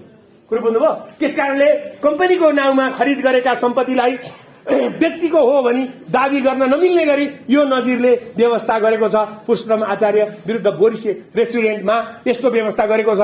त्यसकारणले कम्पनीको नाउँमा खरिद गरेको सम्पत्तिलाई कसैले व्यक्तिको हो भनी यो भन्न यो नजिरले रोकेको छ। त्यसकारणले कर्पोरेट चाहिँ के छ भने रेस्पोन्सिबिलिटी अथवा कर्पोरेट चाहिँ सजिलो राम्रो तरिकाले कम्पनी चलाउनको लागि यो यो यो के भन्छ नजिरले सहयोग गरेको छ। लेखिदिनु न कति नम्बर आएन के आएन तपाईहरु भए दिनुहुन्छ नि त्यति लेखेछु हैन ल। त्यसै गरी सूर्यनारायण दास विरुद्ध दुग्ध विकास संस्थान कर्मचारी योग्यता सरकारले निर्णय। अब यसमा के गरेछ दुग्ध विकास संस्थानले भने यो योग्यता पुगेका कर्मचारी मात्रै नियुक्ति गर भनेछ दुग्ध विकास संस्थानलाई। र दुग्ध विकास संस्थानले मुद्दा हालेछ सर्वोच्चमा र सर्वोच्चले के भन्यो तिमीले सीमित कुरा मात्रै भन है जे मन लागि चाहिँ यो चाहिँ दिन पाउँदैन तिमीले। यो त संस्थान हो नि दुग्ध विकास संस्थान त आफै अटोनोमस हो। सरकारले चाहिँ निर्देशन दिनेका नाउँमा जे पनि निर्देशन तिमीले दिन पाउँदैनौ भन्ने चाहिँ यो नजिर हो। त्यसपछि अर्को 8 नम्बरमा अब जम्मा 3टा मात्रै छ हगि सुशील रानी राणा होटल जया। यसमा चाहिँ मुद्दा गर्ने भन्ने नलेख्दैमा सञ्चालक समितिले अब जस्तो यसमा सञ्चालक समितिको काम कर्तव्य र अधिकारमा मुद्दा गर्ने भनेर लेखेर रहन्छ हगि नलेखेपछि सञ्चालक समितिले मुद्दै गर्न पाइँदैन अरूले गर्न पाउँछ भन्ने दलिल लिएर कोही मान्छे गएछ। सर्वोच्चले के भन्यो भने सञ्चालक समितिले मुद्दा गर्न पाउँदैन भन्न मिल्दैन किन त्यहाँ लेखियो नलेखियो थाहा छैन। सञ्चालक समिति भनेको कम्पनीको मेन बडी हो त्यसले मुद्दा गर्न पाउँछ भन्ने नजिर हो हगि। ल हेर्नुहोस् त कम्पनीको लागि सर्वोच्च अदालतले कति राम्रा कुरा गरेर रहन्छ रहेछ भनिदिनु नि एक थान। तारिणी अधिकारी विरुद्ध सूर्य बहादुर भन्ने हगि संस्थाको मुद्दा चलाउने उक्त महाप्रबन्धकको हुने। अब यो मुद्दा चलाउने नचलाउने के गर्ने यो तारिणी अधिकारीवाला मुद्दा छ। यसले चाहिँ के भन्छ मुद्दा चलाउने नचलाउने अथवा के गर्ने अन्तिम अधिकार अथवा मुद्दा चलाउने सही गर्ने कसले भन्दा महाप्रबन्धकले नै गर्नुपर्छ अरूले गरेर हुँदैन। उपमहाप्रबन्धक म्यानेजर यिनीहरूले चलाएर हुँदैन उसले चलाउनुपर्छ भन्ने नजिर हो। र लास्टमा यो चाहिँ तेजराज पन्त विरुद्ध टिसिएन भनेको the timber corporation of Nepal. यसमा चाहिँ सम्बन्धित विभागले आदेश दिएको नदेखिएकोले नेपाल सरकारको आदेश मान्न बाध्य नहुने के लेखेको रहेछ यो टिसिएनको नियमावलीमा उसमा भने त्यसको चार्टर सुरुमा दर्ता गर्दाखेरि भने नेपाल सरकारले आदेश दिन सक्ने तर विभागले मात्रै दिन सक्छ भने रहेछ। विभागले आदेश दिनुपर्छ भनेपछि मन्त्रालयले दिएको आदेश मान्नु परेन नि उसले आदेश दिए पनि केही विभाग मार्फत दिनु पर्यो के कुरो बुझ्नु भएन। त्यसकारणले गर्दा जसले आदेश दिने भनेको छ त्यसले मात्रै आदेश दिन पाउँछ भन्ने व्यवस्था हो।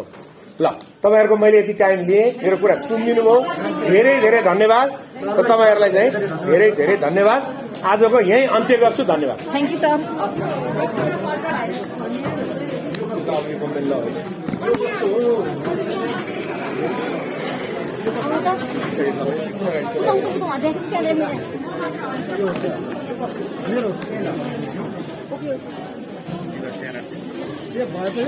हाम्रो 3 जनाको